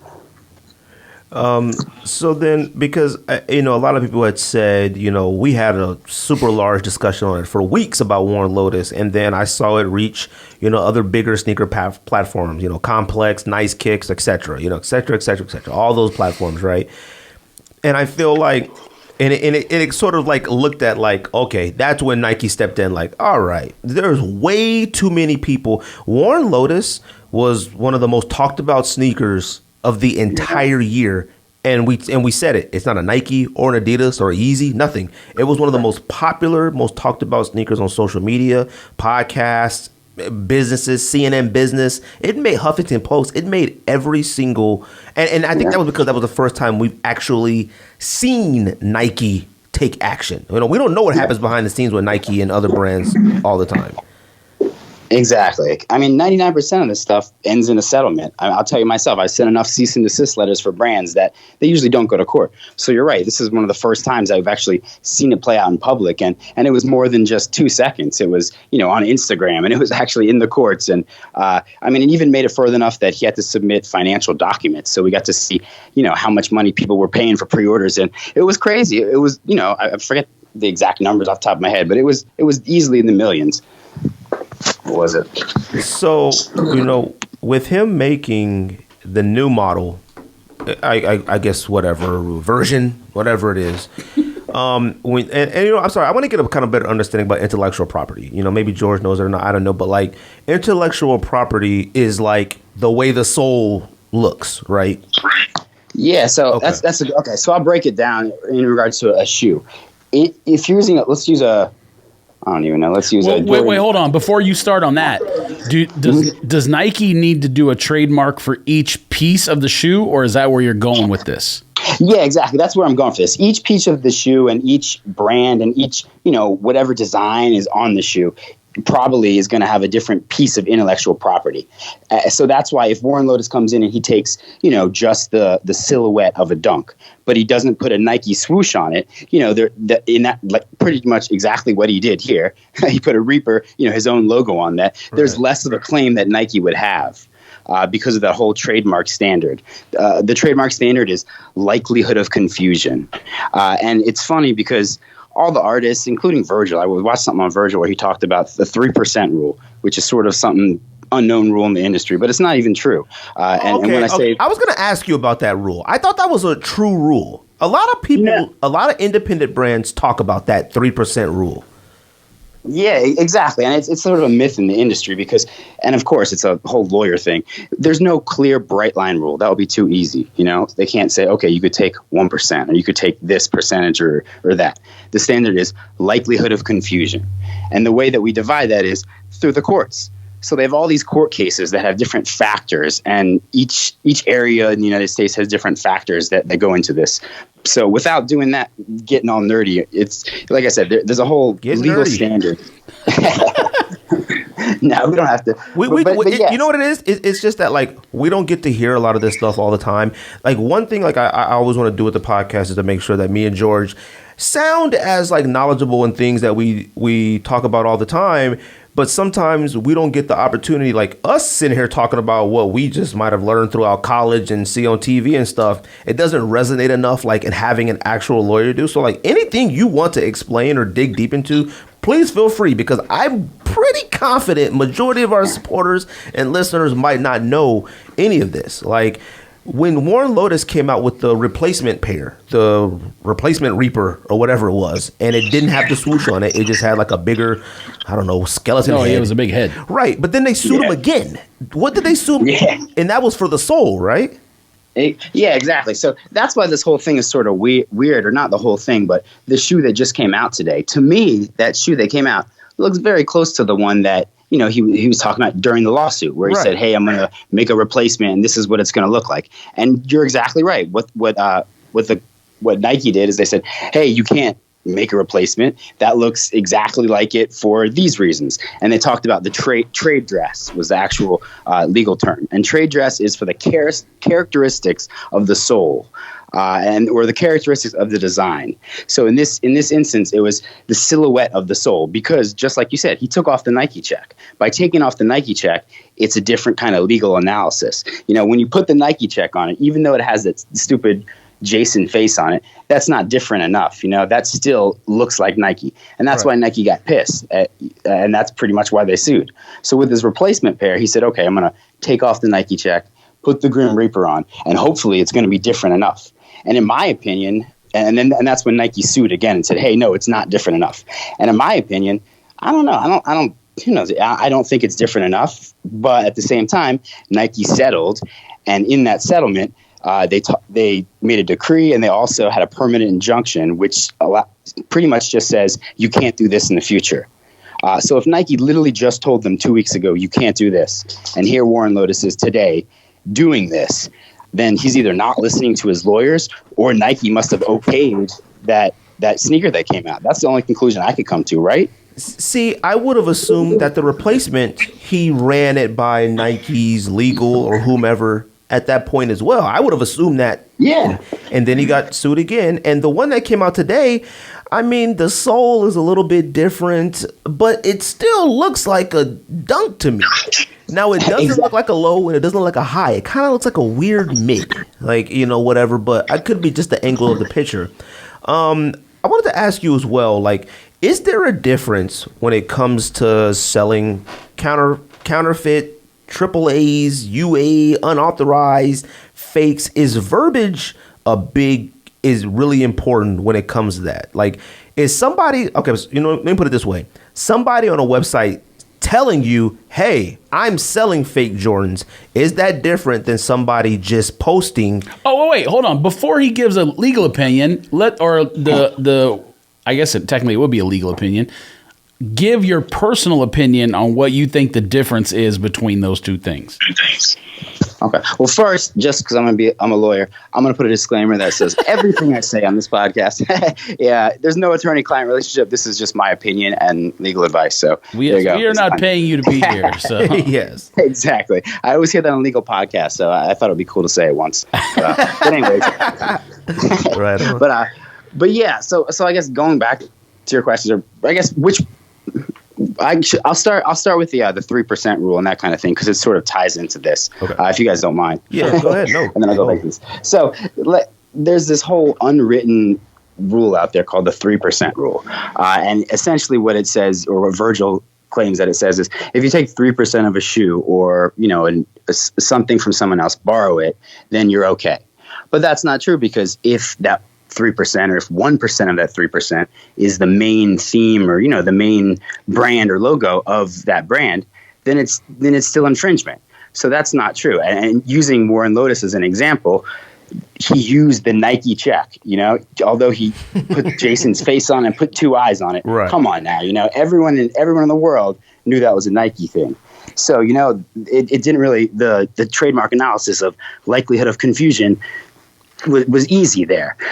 So now with this replacement one, he took the Nike check off, and he put his own brand logo on and his own intellectual property. I'm sure he definitely has some rights, at the very worst common law, but he probably trademarked, or at least did his own branding for his logo and all that stuff. So now he's taken the same, it's like you said, it's a similar SB Dunk silhouette, and he tweaked it a teeny little bit. So that eliminates the trade dress areas that Nike was concerned about there. And then he put his own Reaper face on it. So, I mean, I guess that's why Nike was okay with it. It's to me, it's sort of like, all the other kind of fakes or UAs, whatever you guys want to call them, all the other, or I guess not those, it's like all the other customs out there where they have a Air Jordan 1 silhouette or a Dunk silhouette and they put their own brand on there. So then so that was the one of the big things about, like, that was one of the big parts of the conversation among sneakerheads in the sneaker community was like, is it a fake? Is it a replica? Is it a custom? Now, when you say custom to me means, custom to me has always meant somebody gave me an authentic SB they bought from Nike, and then we customized it and made changes on it. Okay, and that could be one. That could be one thing, right? And George has made that point too. That like, there's many definitions that could be associated with the word custom. So, which, like I said, this whole process of that, like, we kind of learned a lot. Like, you know, it kind of opened up a lot of our eyes to like a certain definitions, things we use, what we consider, and stuff like that.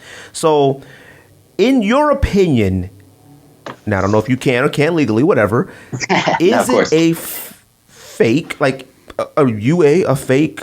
Or just to you, a custom, I guess. I don't know how to ask this. Well, the question basically is just personal opinion, non-lawyer speak. Of course, yeah. What would you decide the shoe is? Okay. What he's doing? Yeah, so to me, if it's a UA, I think it's a fake. And again, everyone has their own opinions on, are fakes the same as this or that? But to me, it's a fake, because the difference between a fake is, you know, they're taking, it's the exact same shoe that you purchased from Nike, or it's an attempt to be the exact same shoe that you would purchase from Nike, but, you know, for whatever reason, it's unauthorized. You know, it doesn't have the seal of approval. It was done at a different factory. It was done here. Whereas a custom could be what you said earlier. You know, it could be someone who took an Air Force One and put a Gucci Nike stripe on it. Or it could be someone who built the shoe by himself, who's a shoe cobbler, or, you know, and builds the shoe himself. That to me is a custom, you know, as opposed to just a regular retail shoe that you'd get. And like I said, a UA would be a totally different kind of classification. And a fake, to me, when they say fake, they just say, or at least this is how I think of it, a shoe that's, like I said, either a UA or a shoe that's not authorized, or a shoe that doesn't have the permission of Nike, Adidas to use their intellectual property. But I guess that would be more legal. Intending to be that shoe, right? Exactly. And that's the whole. That's the point I was making.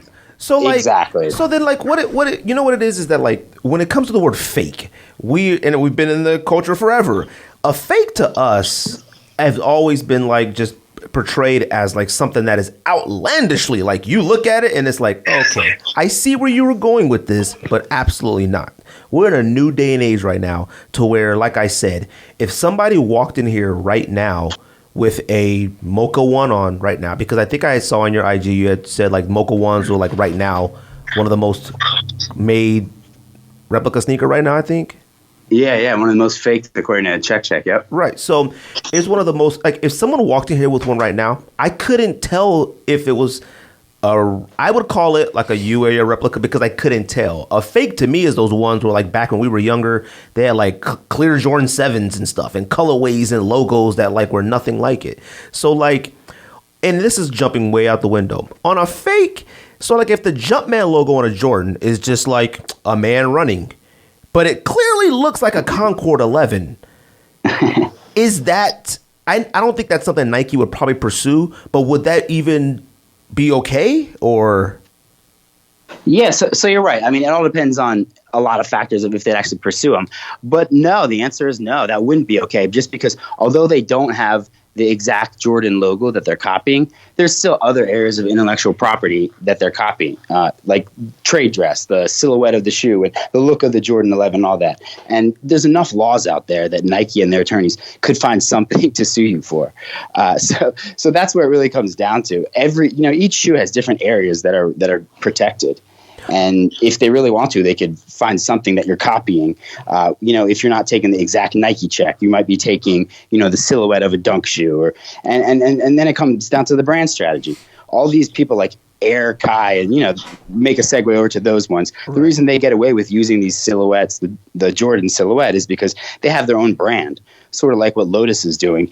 He puts his own brand on a shoe. And that sort of makes it stand out a little because, again, the standard is likelihood of confusion. So if you're someone who's looking to buy a Nike shoe and you go online and you're looking for a Nike Dunk and you see Warren Lotus's and it doesn't have a Nike swoosh anywhere, then you're probably not going to think that's a Nike. You're probably say, oh, that's a Warren Lotus. That's not a Nike. Whereas if you go on the Nike website and you see a swoosh, you clearly identify that. So that's the whole thing here. Trademarks, they're trying to clearly identify where these shoes are from. And although it's hard, the more kind of stuff you put on it that relate to other companies, the more of a reason you're going to give them to sue you. Okay, so then that's kind of a good segue into what I was going to ask since you brought it up. And for our listeners and people who listen to this podcast who like us, support us, and those who listen to us that they hate us, I'm going to bring up Air Kai, okay? So don't jump out the window and lose your minds. John Geiger, Air Kai, all of these people that create these independent brands.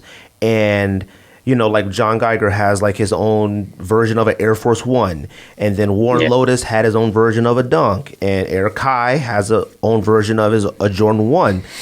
Between those like models, because I feel like those are the ones, as of last year, maybe the year before as well, where people are putting their own stamp of branding on. Like nobody is like coming out with their own Jordan 11s. You know what I mean? No one's like making their own version of a Jordan 11. It's always Air Force One, Dunk, or Jordan 1s. Between like those three models or just models in general, is it like easier to do so, or is it like...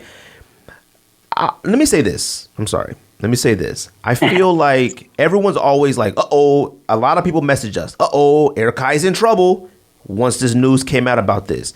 How true is that? Or do independent brands need to be worried at all?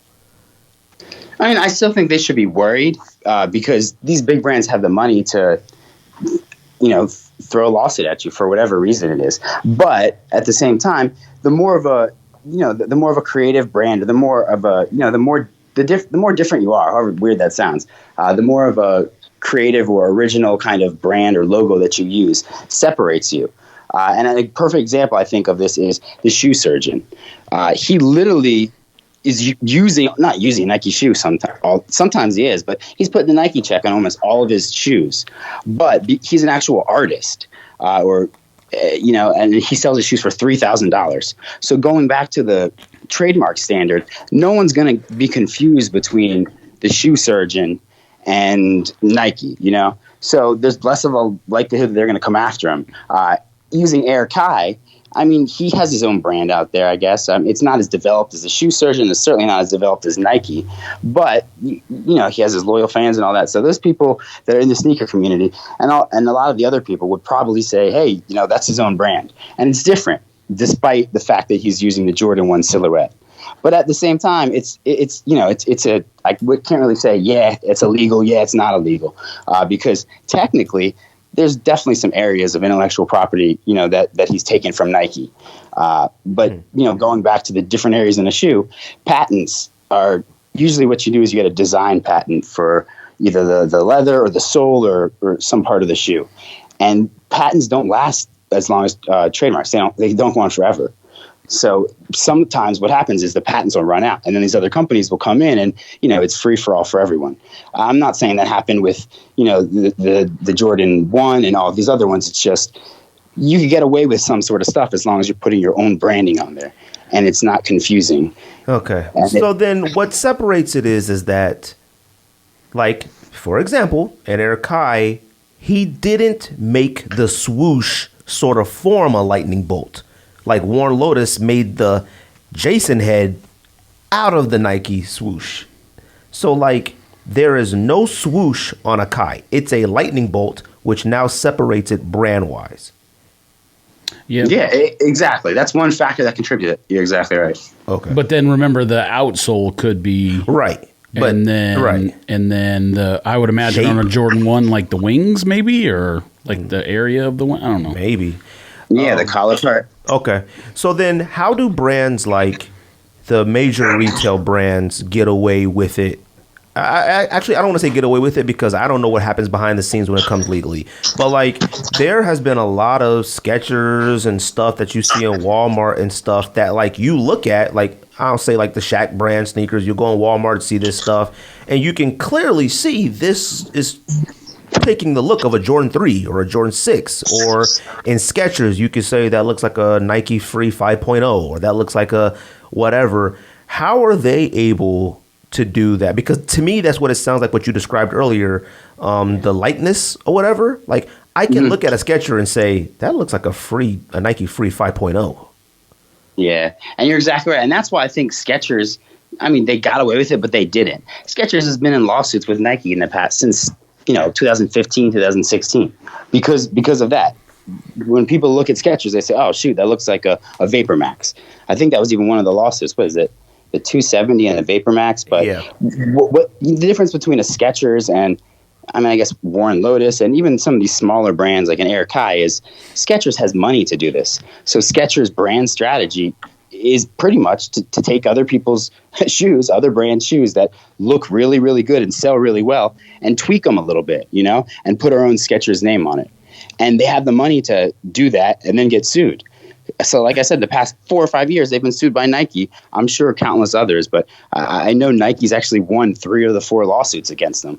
So they're just doing this, and they're selling enough that they could settle with Nike and then just make another and make another. And eventually what they're going to do is they're going to tweak a shoe enough that it's going to be their own brand. It's going to be a Skechers brand shoe. And that's sort of how, that's sort of the backbone of fashion and sneaker industry. If you guys, I'm sure you've read Phil Knight's book, Shoe Dog, where he talks about Nike and how he did that. That's what, everyone sort of does that. They take some shoe and they tweak a little portion of it, and hopefully they don't get sued. And if they get lucky, it's the next big thing. And that's sort of what Skechers is doing to a point. They're just copying everything. And now I think they're at the point where they're finally trying to make their own stuff. But they just have enough money to do it. With Air Kai, he's sort of doing that. His brand's a little different. But to be honest, I mean, he could get sued by Nike if he gets bigger and he starts selling shoes, on a mass quantity.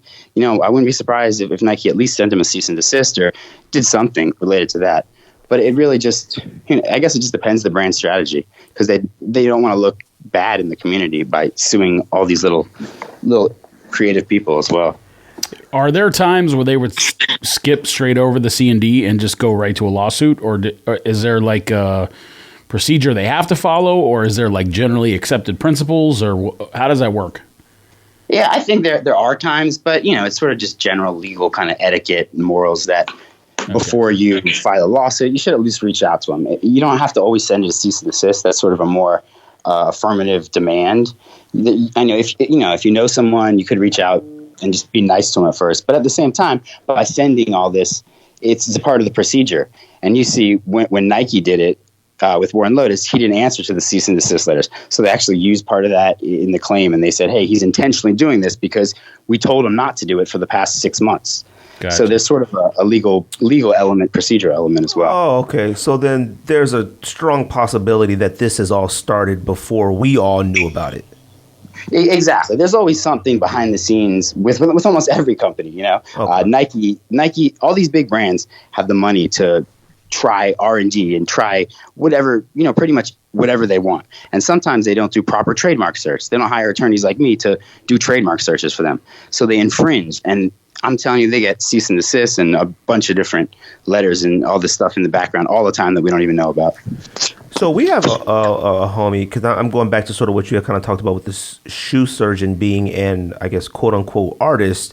We have a homie, Rob Bass. He does his own customs, and I'm not sure if it's, a legal business. I don't know what it is. He does his own custom sneakers and stuff like that. And I remember, probably about 5 years ago, maybe a little longer, when Louis Vuitton, he would do a lot of the like Vans and Jordans. People would want Louis Vuitton airbrushed and whatever and stuff like that. And I remember Louis Vuitton sent him a letter, like a cease and desist, I guess. And from what like you kind of said about shoe surgeon, that doesn't qualify as that. Like a customizer spray painting LVs on a van, that would be worth the time of a Louis Vuitton to send a cease and desist. Yeah, it's crazy, isn't it? I've seen the same thing. I've had some clients where they haven't been sent a cease and desist, but they go through Instagram or whatever. And instead of having someone draft a cease and desist letter, they'll just make a complaint through Instagram. But you'll actually get a letter. The customizer will say, hey, Gucci or Louis Vuitton sent us this notice that wants you to cease and desist. So it's like an informal way of doing that. But yeah, man, it's crazy just to see how frequent that happens to everyone in the industry. One other thing I did want to ask you too is like, with independent brands, when it comes to like, I'll tell you this, a lot of the independent brands, I hear them on social media talk about, or have seen them talk about that 3% rule all the time. And, I think that was kind of like going back to that original question I had earlier about like the difference between somebody on a website saying we're selling fake Jordan 1s versus you can buy, or just versus just saying Nike Jordan 1 on it. Like, is there a difference in that when it comes to a lawsuit? Like, hey, I told everybody these are fakes. I was never acting like these are Jordan 1s or Nikes. I mean, I guess you could use it as a defense because, again, it depends, what you're charged with. But using the same standard that I've been talking about the whole time, the trademarks and likelihood of confusion, if you're telling someone these are fake shoes, then there clearly shouldn't be any confusion between them. But at the same time, it's illegal for you to sell those fake shoes. It's illegal for you to sell them because you're selling counterfeit goods. You're selling fake Nike shoes, and you can't do that. Only Nike could sell Nike shoes. And that's all the trademark laws. How often do like a lot of legal cases and stuff happen in the fashion world? They happen frequently, and it's not all, but I'd say a lot of them are in this area. Trademarks, intellectual property, copyrights. Any and everything has a design or a pattern or a brand or this or that on it. And in the times that we're living now with COVID and online retail increasing and new brands popping up all over the world, it's every second. And that's sort of why I've been focusing on my firm more, the sneaker law firm, and even, just focusing on the sneaker industry more because no one knows the laws in this industry. And as I was saying, all these brands are popping up, and some of them are, individual people, 1, 2, 3 people, companies, and they don't have a legal team, and they don't really know any of these kind of laws. So infringement and all this kind of stuff goes on everywhere. And if you're actually trying to build a brand, there's a lot of checks and legal checks and procedural checks and stuff you need to do, but you could be infringing on someone in another country without even knowing it. And in the society we live today, it happens all the time. So it's crazy. I feel like there's just a real big need for sneakers and everyone in the industry just to know the laws and be aware of them, because the whole purpose of these laws is to have creative people building stuff and creating stuff and making new stuff, and they want to encourage that. But at the same time, you can't be copying people, and you have to be using the creativity yourself. So it's even harder nowadays when everyone's connected. So there's my little spiel. So if something's happens in a different country that you don't know about, would they? Granted, you said they would probably reach out first, but would they take legal action in their own country or in the U.S.? Exactly. And that's what makes it so tricky because, people could have a company from China and they're selling online sneakers to America. So legally, that gives them jurisdiction in America. But at the same time, it's hard to, if they're over in China, it's hard to actually enforce that. If you get a judgment in America, how are you going to get the person over in China? So that's why it's such a tricky thing, because brands need to be proactive. They need to be protecting their rights, but it's hard to do that. And the only way you could do that is to, have a federally registered trademark. That way it's sort of what they say is puts the world on notice. Because, if you type in sneaker, your actual podcast name right now, a website will come up. A lot of these brands actually have websites, but some of them don't. Some of them have Instagram and only that. So, it's hard to even find these brands around the world. So if you register your trademark, it's a way to get on the whole federal registration system, and you put your name out there. And no matter what country you're in, you could do a search and see that kind of stuff. But it's sort of it's a crazy wild, wild west world, because if the people are in China and they're infringing on you and you have an American trademark, you could yell at them all you want, but it's hard to get them to listen, and they could just pop up next week on a different account. So, with everything that we discussed, like likeness and branding and stuff like that, a lot of people love to bring up, this is the number one example they love to give in order to defend independent brands from what they're doing, and it's Bape.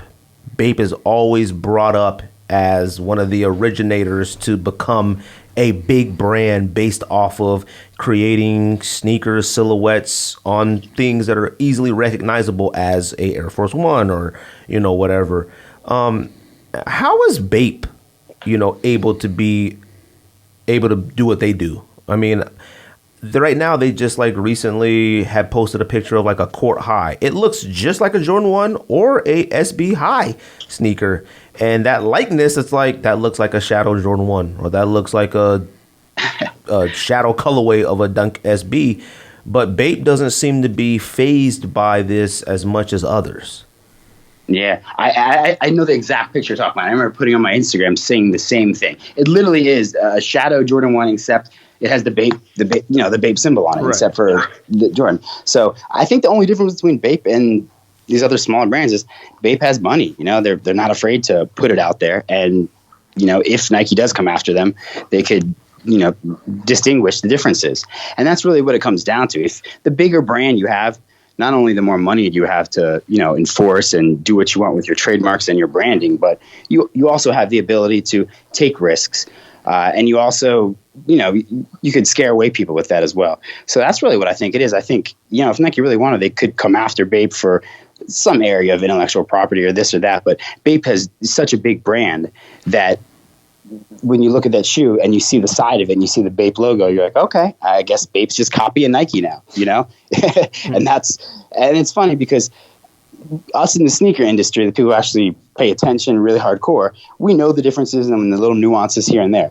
But when you talk to my mom or people, in the regular world, who are the ones who are ultimately making all these, legal decisions, the judges and the people who aren't sneakerheads, the difference to them is nothing. When they look at a Jordan 1 and the Bape Jordan 1, they'd be like, oh, is that the same brand? Right. There would be confusion there to them. So that's why it's just more of an uproar, I think, to the sneaker industry like us, because we appreciate creativity and we appreciate new designs and all this stuff. And we're like, how the heck are they copying? How are they doing this?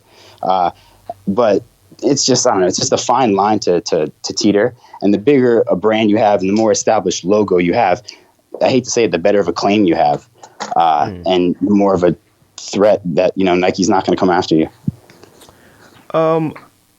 One last thing that I had, I don't know if George has anything else he wanted to ask or anything, but I wanted to ask you about the Reebok thing. So, when the news that came out that, Reebok or Adidas is considering selling Reebok and, the possibility of Baron Davis and Master P buying it and whatnot, amongst the sneaker community, and this has been a topic in the sneaker community for anybody who appreciates or likes Reebok, is why don't a lot of certain models or colorways or things come out? And I remember it got to the point at some point on this podcast where it was happening so much that where I think I had said what, it has to be something legal on why they don't release a lot of this stuff that they've had in the past. And now it could easily just be the decision we just don't want to, you know what I mean? Is there any possibility to that legally, for some odd reason, Reebok might not want to release a Answer 7 or, or whatever? There could be a legal reason. Usually what happens in those kind of situations when they make an AI shoe or this kind of shoe based on an athlete, Nike wants to own as much of everything as they can. A perfect example of this is Kawhi Leonard. Nike developed the claw logo with Kawhi Leonard, right, while he was with Nike, and they put it on a shoe. And then, Kawhi left to go to New Balance and he tried to take that with him. And Nike was saying, hey, no, that's ours. We own it. So, usually when they make these athlete shoes, Nike's going to own as much as possible so that down the line in the future, they can say, okay, we own the shoe. We're going to re-release it and make an extra, $1 million without having to ask AI or, the person's permission. So that could be, there could be a legal reason why they'd stop doing that thing. But to be honest, I think it's just, who knows? I don't know if since Adidas bought Reebok, I don't know if their strategy has changed or I don't know what they're doing. But that might be why they're trying to sell them, because whatever they're doing isn't working. The valuation went down. It's going to take some new blood to reinvigorate the Reebok brand and actually do something different, I think. Oh, okay. Yeah, I just didn't know. I always wanted to know that. So it could be, man. I don't know. I know I don't know everything, but it could be something like that. And I agree with you. I haven't really seen much from Reebok other than a couple other colorways of the AI. Yeah, it's always like the same questions and stuff like that. And they've released a few other irises, but I just always like, you know what? It must be legal. Like somebody owns this, maybe this company or somebody else owns this intellectual property and they won't release it or whatever. I don't know. I know nothing. I'll look into that. That's a good question. I wouldn't be surprised, to be honest. There's always something. I don't have anything else additional to ask about this. I don't know if George did or if there's anything else you wanted to add or touch on, that our listeners might want to understand or should know. No, about that stuff, I think we're good. Like I said, it just was pretty good timing that the Warren Lotas thing came out today, and then we already had you scheduled on the show. So, what do you think about the new Warren Lotas? Like, I think you said it still looks like a Nike SB to you, right? Yeah, exactly. Nike must have approved it, and it looks like the same thing that they had in the lawsuit. So, I don't know. I know I'm not going to buy it just because of everything going down. But and my buddy always yells at me. He says, "You're hating on Warren Lotas," and I'm not hating on Warren Lotas. I think some of his stuff is cool, and his shirts and stuff are creative. But I mean, there's no doubt that he copied Nike with those dunks. So, in memory of that, I'm not going to purchase this one or get this one. Right, but it's not bad. It did, and that was the whole thing too. Like with all these things, like. From the beginning, when the Pigeon Lotus that came out and Kai's and all these other sneakers, that was the whole thing. Like none of us ever thought, at least not on this podcast, I don't think any of us ever thought they were bad shoes or they sucked. It was just, I know why I like it. Yeah, George bought it. George had bought the Pigeon Warren Lotus. Now, that's the one shoe where someone could be like, oh, you bought a $300 shoe and you said you wouldn't wear a $300 shoe. My argument just would be, it's a pigeon. Yeah. No. And you'd win that argument too. Yeah, but see, that's the thing, and that's where Nike wins their lawsuit. Like it looked just like it. That was the whole appeal to it. Well, we didn't have the actual shoe yet, right? Because the other ones don't exactly look. The final version of the ones that did come out don't really look like the other. Like they look like it, but the colors are different. Right. The shape is a little weird too to me. He 100% is just doing Photoshop work. I mean, that's right. So, I mean, I guess we could just go on to the next thing then. I appreciate you talking about that with us, like I said. And I think our listeners would appreciate that, kind of a better understanding of it. And, a lot of people hit me up like, yo, can you send me the information so I can make my own? And that's cool, but, it's good for them to know what they can and can't do possibly. And it's good to know that, like, hey, I don't think Nike's going to bother you. You sell 100 pairs. I don't think Nike's going to waste their time, coming after you. So. Exactly. That's what I tell most of my clients all the time when they ask similar questions like that. I can tell you what the law says, but then it's really in reality what's going to happen. If you sell one or two shoes or do this or do that, you might be okay with it. But here's what the law says. Right. So yeah, I mean, keep going. I was going to say, I think the reason why they leave the shoe surgeon alone is because he takes an authentic Nike product. Like every single base that he does, even in the classes he teaches, you're required to start with a Jordan 1 or Air Max 1 or whatever base. So they're all real shoes that he starts with. Yeah, exactly. I'm sure he has something with Nike. They love him there. And he works with all the Nike athletes. So there's no way they're going to ever go after him. Zach, you saw the Drake sneaker coming out soon? I did. I like his whole line. I don't know about the sneakers, but the whole new line. What's it called? So I'm actually wearing the socks right now. Dang, how do they feel? And well, the what do I want to say? The level of quality or comfort or whatever is no different than any other like premium Nike sock, but the length of the sock to me, it was designed perfectly. And I know that sounds like it's not that big of a deal, but it's like it's between a crew sock and a 3/4 sock or whatever. It's the perfect, like I tell you about that stance sock all the time. It's like that, but a little bit longer. No, the length, like you said, I think that matters in socks now because the stance sock that you always talk about, I can't find them anywhere on planet Earth. I actually went to the stand store like, hey, man, y'all got them? It was like, nah, we got none. They said, we've been sold out of them joints since September. I've been on every single website to buy. I've been on Moose Unlimited. I've been on everything to buy them. Now that you said that about those, I know where there's still Drake socks available. Like, I'm going to go in there and buy them now to know that. But they're a little expensive. They're like $30. Yeah, $30 for 3 is not Oh, 30 for 3? Yeah, 3, Oh, not one. I That's thought a it was 3-pack. one. Yeah, 3-pack now. Oh, okay. Fine, no. I thought it was 1 too. No, it was, well, maybe there's different kinds, but the one that I got was a 3-pack. The only problem was I got it from like the Nocta or whatever release, so the shipping was more than you would pay. Like if you say Nike, is it on sneakers or what? It was, I think Today it or was. something. So like if you get it from Nike, obviously you're gonna get free shipping, so you just pay $30 plus tax for which is $2. You know what I mean? So it's cheaper than what I paid. Because you buy stuff from like Drake or Travis Scott or any of them, they all overcharge for shipping and Yeah. Dude, I just got an email today that like something I bought off Travis Scott's site shipped today. So I'm no idea what it is. Like I was gonna click the thing and see what it was, but that's how long I probably ordered something off of there. Oh, I'm gonna tell you this. McDonald's pillow. Let me tell you this. I got, and Same thing. before we go back to the That Drake chicken thing real nugget. quick, I got Wait, hold on. Did those ship yet? By the way, the McDonald's stuff. the nuggets? No. I have The one pillow. of the I saw shirts. one person with a nugget. because It didn't look like a chicken nugget. because it was a pre-order. All the other stuff,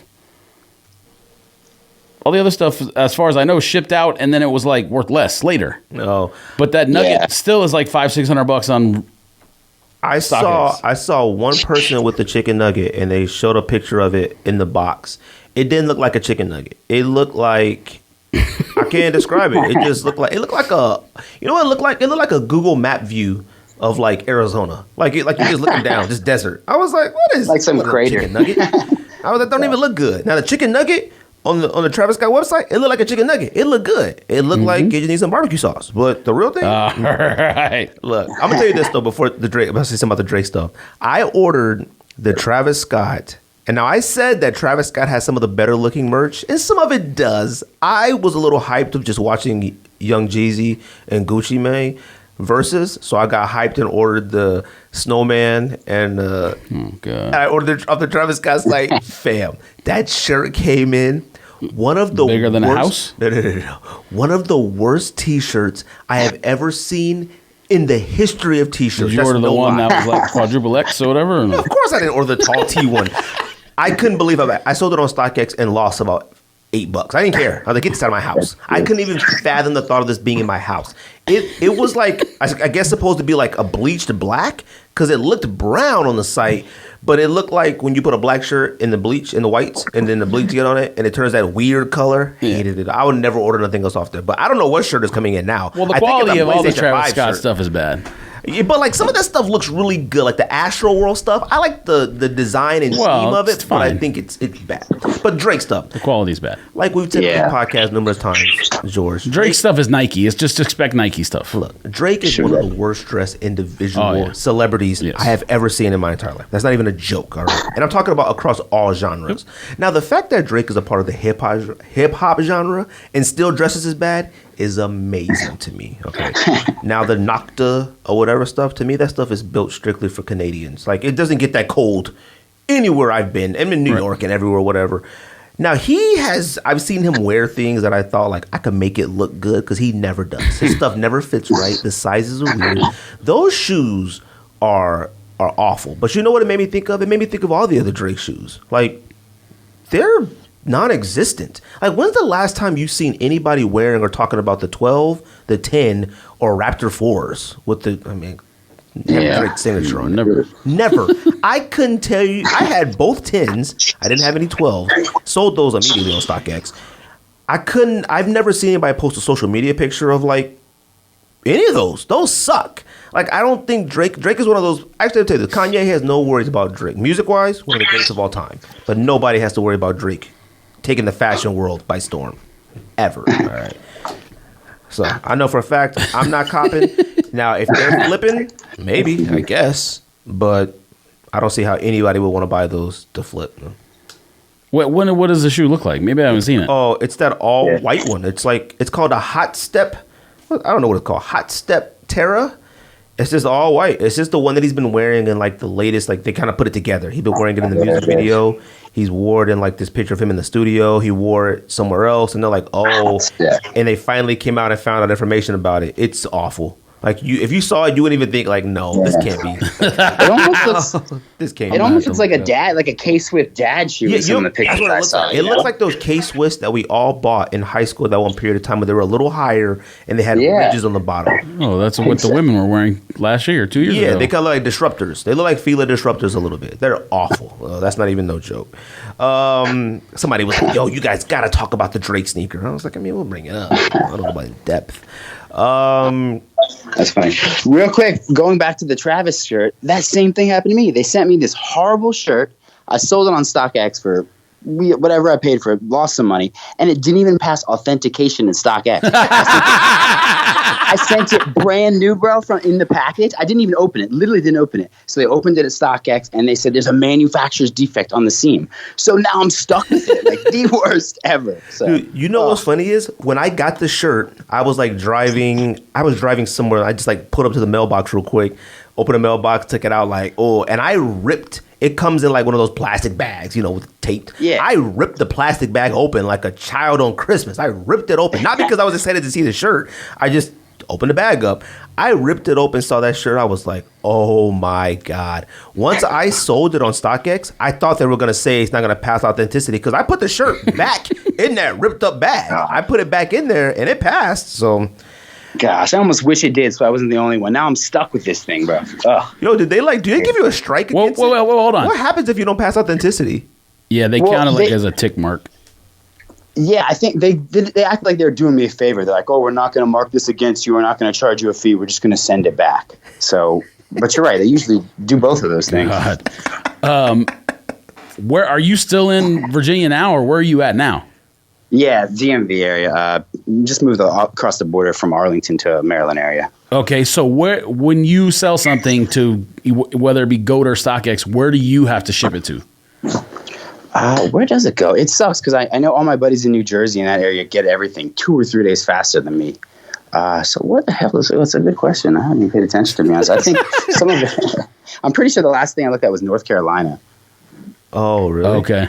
But I guess it depends where it's going. There's a lot of industry in Charlotte, like a lot of banking is there, and it wouldn't surprise me if they had something in Charlotte. Oh, okay. I never heard of them being in that area. Charlotte's a big industrial city that a lot of people don't realize is big with that kind of stuff, but yeah. James Harden to the Nets. Somebody had asked me, do I feel like this would have any impact or a benefit for Adidas or sneaker wise? And why you make that face? I mean, it benefits the Nets championship possibilities, but it does. I don't. Well, I'll let you go first. Well, you know what it is. I had thought about it because I don't think I had ever, and I was really thinking, I don't know why I was. I'm in a sneaker podcast, but I was really trying to think the last time there were 3 signature sneaker athletes on one team, even 2 signature sneakers at the exact same time on one team. I mean, you could go Pippen and Jordan. Pippen had his own at one point. Jordan did as well, and Rodman, I guess. But I can't think of the last time there were 3 signature sneakers on one team. Well, I bet you could if you included Anta and brands that don't necessarily release. Oh, okay. Yeah, maybe then. Because I guess on the Warriors, you got with Anta Golden and State and then Under Armour brand. And probably, I would imagine, with the Lakers too, before LeBron had all them cats traded. I bet because didn't Kuzma have an Anta shoe or something before Puma? Thing. Well, now it is. Oh no, he was signed with the GOAT team. Yeah, he was with GOAT with everything for a little. I thought was he Nike too? Okay, I thought he had Anta or one of those Chinese brands for his rookie. Yeah, no, GOAT had signed him and would just give him anything he could wear or whatever. And then he signed a Puma thing. Sleepy Man, your favorite Sleepy Man, has something. Ingram has Puma now, but I don't think it went into effect until he actually went into the Pelicans, I think. So I don't know. I'll tell you this is what I'll say. And somebody was asking me, they were referring to when we talked about Fear of God Man signing with Adidas or whatever. I honestly think that this puts Adidas is in a better position with what they're trying to do. I honestly do, because you now have, you're in New York City now. You're in New York. You're not in Houston, and it's no knock on Houston, but when you think of Houston, you say Houston, people still think the Oilers. Okay, they don't think Rockets. I don't, New York or whatever. City. So now you're in New York. We're talking about a team that has legit stars, superstars. We're not talking about like Brooklyn Nets. You talking about? Not the Brooklyn Nets. Okay. The Nets. Like, I'm not talking about all across all sports. I'm about to say New York's been trashing all sports for a while. Yeah, but you know what? Like Yankees been okay. I think the biggest star. I mean, obviously the Yankees have had Jeter and Judge and all these like star players, but they're not. They don't have the same effect brand wise unless you're like a Jeter. To me, Odell Beckham was like a big star, but like he wasn't as big as he probably could have gotten when he was in New York. You now have Harden, KD, and Kyrie, all three signature sneaker athletes. If you're Adidas right now, and you have a really good Harden sneaker that's out right now, I love that sneaker. I'm going to buy that sneaker when it goes a bit cheaper.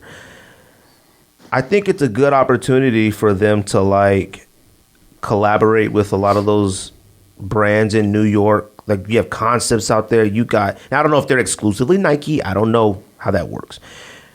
Kith can some Harden stuff. Like I want to see where this goes with Harden and Adidas and what they do bigger now that they're in like a big market. All the other Adidas athletes, Portland, Dame Lillard. Yeah, but that's where Adidas headquarters is. But I'm just saying, like, it's not prominent. Like, it's like, oh, he's in Portland. I think it is. There are other signature athletes in Utah. No. I think it is. I don't think people realize how big sneakers in general are in Portland, Eugene, whatever area. Yeah, of course. No, but I'm serious. I don't think sneakerheads realize how that's where Nike and Adidas maybe not Adidas World Headquarters, but U.S. headquarters and Nike World Headquarters are in Beaverton. I think people realize it, but it's just Portland. not like looked at as like, it's like still Oregon, Like you have to really be in the culture to understand like some of the shops out there. Well, when you think about it, you don't necessarily think like New York City is like Tim's and Air Force Ones, but I mean that's the thing is like I guess with Oregon, Portland could be runners because that's how Nike started, but yeah, the sneaker culture up there is crazy. I mean, fam, there's a Nike in the airport. I do want to go out there. Oh, you know what? You're right. That's right. Now it's just like a Nike running store. It's not like a Nike, retail. Well, I mean, it's a retail store, but it's not like a full on Nike store. But yeah, I mean they take it serious. Like I said, like I look at this as an opportunity for Adidas to have a signature brand athlete sneaker in a huge market. They are, I guess you want to say friends, teammates, whatever they are. And, having signature sneakers of your own, you're going to compare each other's sneakers. You're going to want the best and the colorways and stuff like that. So, like, I look at it as, like, a huge opportunity for Adidas to say, like, let's capitalize on having a big star signature athlete on our brand in the greatest city in the United States of America, I don't know if you have any thoughts on it, Zach.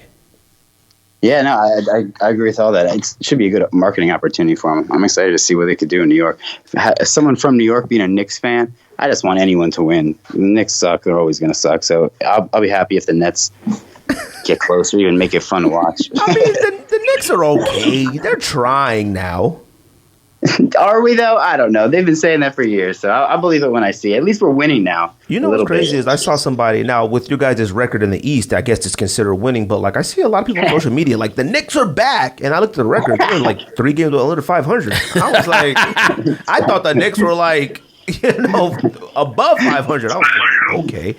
But my issue with the Knicks has always been that like, well, I think it's because they won 4 games in a row or something, or they did something that they hadn't done.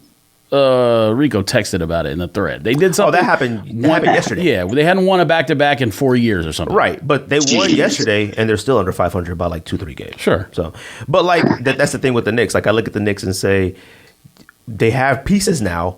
Are the pieces going to be there next year? That's my issue with the Knicks. Exactly. It's like, okay, cool. Julius Randle is really good. Are you going to keep him and treat him right? And make him the focal point of your team unless you get like one of these phenomenal, ridiculous stars, because none of these free agents, all these free agents that have been like rumored to want to possibly go to the Knicks all these years, they're almost hitting their 35 years of age now. All of our KDs and all of our athletes we've grown up around in this era, they're old now. LeBron's 36, KD's like 34, Steph Curry's 31, I think. Like, so all of that block of athletes, like maybe they'll come to the Knicks. That's over with now. Harden, he ain't going to the Knicks. Kyrie didn't go to the Knicks. Westbrook didn't go to the Knicks. Bradley Beal, I doubt he'll go to the Knicks. None of this block of people, they're old now. So this whole new, fresh group of college people, maybe they'll come back and help the Knicks, but the Knicks right now have a young nucleus, Barrett, all of them. They should be good. They should work it out, figure it out, build them up. I mean, I think the fact that KD went to Brooklyn tells you all you need to know about New York City. Like, the Nets were the team that people want to play for, not...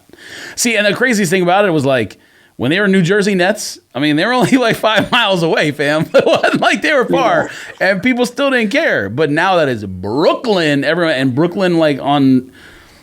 Every neighborhood in Brooklyn now is basically what, like, maybe not the Upper East Side, lower, or, you know, Upper East Side, Upper West Side kind of prices, like not Park Avenue prices, but prices in Brooklyn right now are insane. And it's like how Chelsea neighborhood and Soho and stuff like that in Manhattan used to be years back. And so, you know, at some point, Brooklyn is going to, you know, I mean, Kith has a shop in Brooklyn. Like, you go down the list, you know what I mean? Like, pretty soon, I would imagine those neighborhoods in Brooklyn, even though right now it's like can't even afford to live there, they're going to be like Upper East Side, Lower East Side. You know what I mean? I wonder, where's that new concept store at? Is it Manhattan or Brooklyn? I mean, the one, well, it's not new. You mean been open a couple of years? Well, they opened up a brand new one. They had the grand opening. It had those 2 992s that were like limited to that grand opening. Oh, okay. I had no idea about any of that. Yeah, the 992s, the plaid ones, and it was strictly for that. I mean, maybe I've seen the shoe, but I had no idea that had to do with them. You guys, and real quick, before we just make our NFL picks, thoughts on the Ultra Boost 21? I don't think it looks bad, but it's irrelevant to me. I mean, it's like... Come on, George, don't do that to Ultra Boost. No, I mean, fam, no one's buying Ultra Boost anymore unless they're $79.99. You're right, so, which I said. I mean, so it's like I said, it's irrelevant. Yeah. You buy Ultra Boost, Zach? I used to. I love them. I remember back in the day when the ones came out, I had the creams. Those are my favorite. I wore them all the time. But ever since then, I haven't even fucked with them. Oh, my bad. No, I haven't messed with them. Yeah. You know what's funny is if you go back and listen to the first like probably 30 episodes, we probably are cussing a lot more than now. But it just seems weird that it's natural now to not curse. And when you hear a curse word, I'm kind of like, oops, in my head. But like... Nah, man, this is unfiltered. Like, you say whatever you want, but it's weird. Like, if I talk with friends or at the bar or just have normal conversation on the golf course or whatever, I feel like the F-bomb is just all right. You relax. I've seen you in action. I feel like stuff just flies out, but in here for some reason, even though you know it's free for all, pretty much, or whatever you want to call it, no censorship. Maybe it's just not necessary to. You know what? I don't know. I think it's just that, and plus, like as the show gets popular and popular, you kind of feel like having to be a little bit more professional sometimes. I guess I don't care about that. You know, you know what I mean. I don't mean like, hey, gang. Like, you know what I mean. I just mean like sometimes. Actually, you know what it is. When I feel like I'm in here, I don't curse anyways. But like, I think you just kind of realize it just really isn't that necessary. I mean, we ain't doing it but talking about sneakers now. Like. I don't know. People curse. I don't curse. So I do when I'm by myself sometimes or when I'm drunk, but on the mic, you'll never hear me. Or on text messages. Or text messages. Oh, I curse like a crazy person during text messages. Mm-hmm. I love the Ultra Boost 21.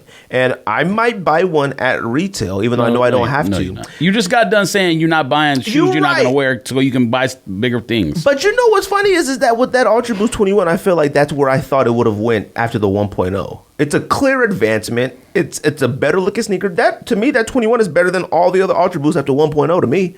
Like, it's better looking, more boost, more everything. Like, it did what it's supposed to do. I'm really excited for Adidas. They could have switched designer. You never know. I'm going to tell you this. I'm excited for Adidas in the next couple of years, including this year, next year. I'm telling you, I think Fear of God Man is about to put some work in. I'm telling you. And if they're going to start lowering prices on Yeezy, come on, man. Yeah, but none of those other models would excite me, though. Like, I think the 500 should be less. It has no boost. The 500 should be 170-ish, 160. Right. The one with feet you wear. Is that the 500? Yeah. Oh, okay. That one should be less. It has no boost. And then the other one, the one safflower blue, whatever, that one's 200. That has no boost? No boost. That is insane. That one. So I think if you did like 500, 170, and you did that model 180, and then 700. So 170, 180, then you did 350, 200, and then what is it? 700, right? 240. I think you got yourself Dang. you got a plan. They might want to hire you. Yes, I thought of it up in 10 seconds. I will say, I think the only one that should probably be pricier is the Yeezy Quantum Basketball. That one probably should be the more pricier one, I guess. At least it has boost. Why though? Just because it's a basketball shoe? Well, yeah, really, because I don't know if any of the other ones, even though they call a foam runner, no one's running in it. I don't think anybody. Now we might exercise in certain sneakers, but no. Fam, we don't even know. It's the only Yeezy sneaker for a sport. We don't even know if that RNNR stands for runner. Kanye could have been thinking something completely different. You're right. But I'm going based off what you told me. You told me that. So I said, oh, okay. I don't remember that. I probably just said it because it's all the letters go together. You see, that's how you be talking. You be talking real convincing sometimes. I'd be like, oh, yeah. All I'm saying is, I told all my friends, too. If there's one person we shouldn't put nothing past, it's Kanye, all right?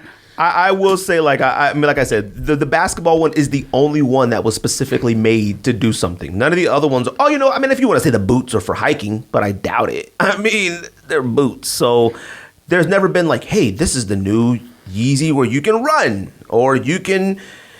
What other sports do you do? The tennis. I don't know. Like, it's a basketball shoe, so it should be more money to me. But anyway, the Ultra Boost 21, I like it. I love the colorways that are getting ready to come out. George is absolutely right. I will wait for it to come get a notification of Soul Links or Boost Links. And when it's 126, I will probably buy one. Maybe 112. Maybe 88. I don't know. Maybe not at all. George, you might be right. I don't need it. NFL picks. Anybody want to say anything about the games this week real quick? You watch football, right, Zach? Oh, yeah, definitely. We got to double check, man. We get a lot of people on this podcast that be like, I don't watch sports. Like, okie dokie.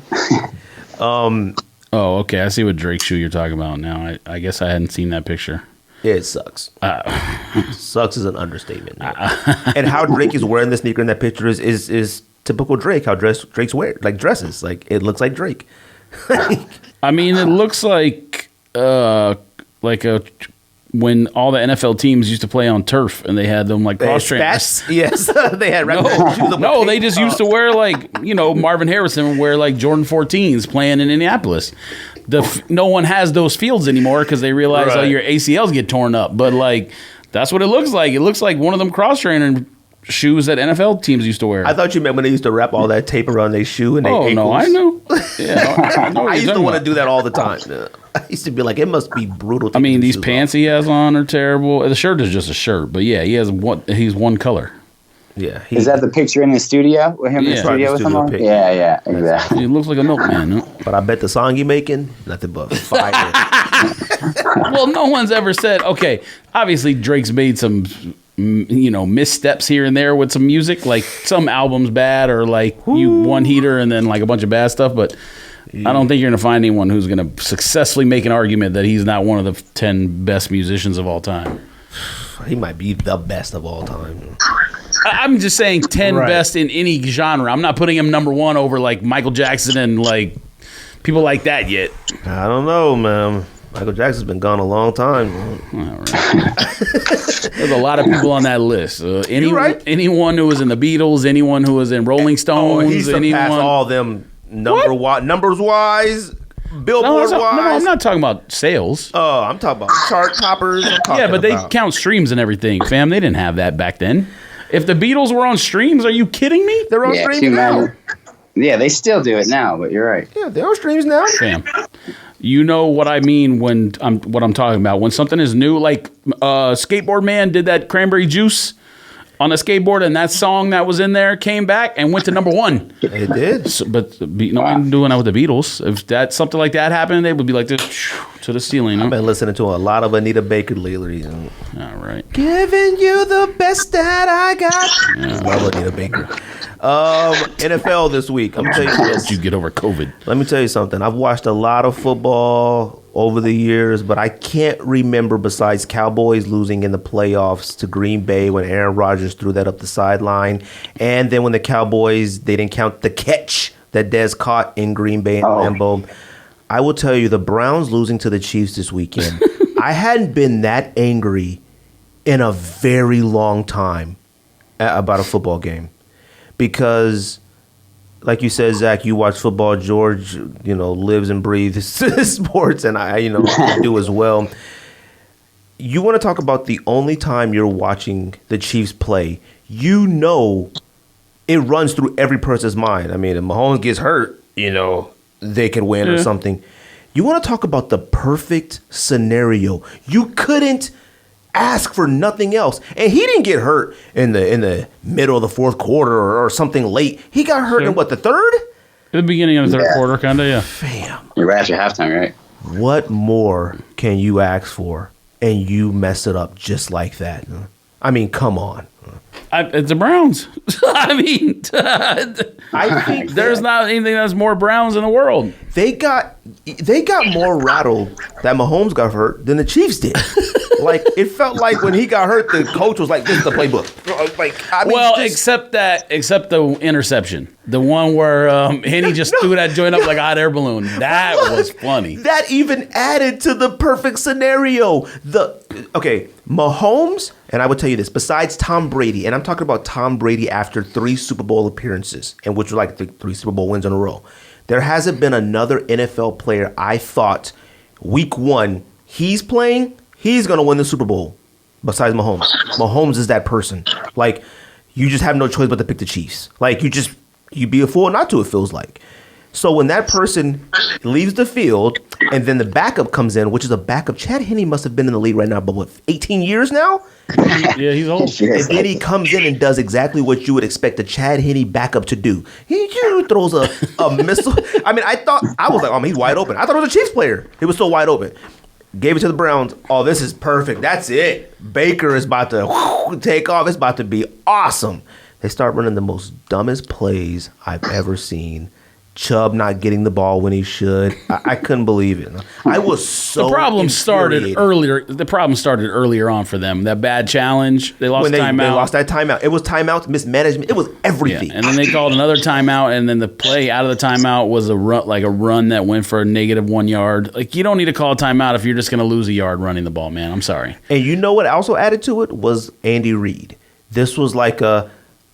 If they would have never converted, You can't blame him because his quarterback's out. No. I wouldn't have blamed him, but I would have blamed him for decision making. Andy Reid has made a lot of bad decisions over the years with the Eagles that resulted in stuff. Now, they decided to go ahead You're and talking about when they threw it to Tyreek, right now. That play.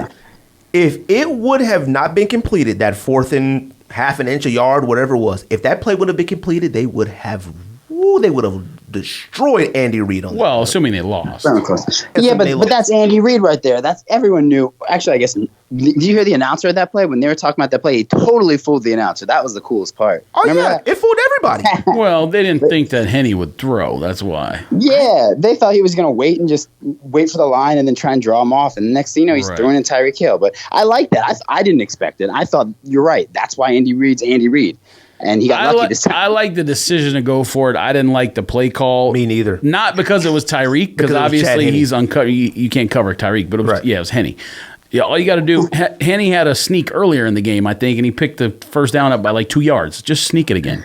I'm always for if you have like Kyler Murray's obviously not going to sneak right up the middle, but if you have a decent sized quarterback.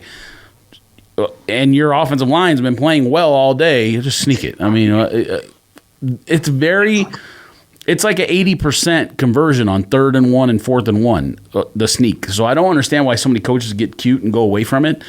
But yeah, the Browns issues started way earlier with the timeouts, and he shouldn't have punted to begin with. He punted with like 4.5 minutes left, and he only had 1 timeout left. So like, you allowed 2 first downs, the game's over. I mean. Because they were only down 5, so if you don't punt and you don't get it right there and you hold them to a field goal, because the Chiefs probably would have been a little more conservative in their play calling if they know we're already in field goal range. Right. Then you probably can hold them to a field goal, get it back with 2 minutes left or whatever, and then you're only down 8. Like, granted, you still need a 2-point conversion, but the game is still within reach. I will tell you this, like when I understand why they made the challenge, because like the Chiefs are rushed to the line and was like call and play fast, so they probably didn't have time to really look at the replays and stuff in the booth. Like whoever tells you like go ahead and throw that flag out there, make that decision. That was bad. I understood it, but it was bad. It was bad. I would have just took the risk of just thinking that he caught it. Sometimes you gotta go at that, but it was so fast. Like I looked when he threw the challenge out there, they was already getting ready to call a play. They had got to the line that quick, so I understood it, but it sucked, man. You can't be emotionally influenced by that kind of stuff. Like the one that he should have challenged, which was the first throw or whatever out of half, the second half, when they threw it down the field, the ball clearly rolled on the ground, and the guy caught it or whatever. Well, caught it in quotation marks. Oh yeah, that's when they should have challenged. And the thing that I was texting in the text thread is like, the head coach wasn't even near the side. Like he wasn't even near the officials. Stefanski. He's an offensive guy, so when their team is on defense, he shouldn't be like in the middle of the sideline. He should be right next to the line judge in case something like that happens, to where he's listening on the thing and someone tells you over the radio challenge or whatever, and you immediately just drop the red flag in front of the side judge.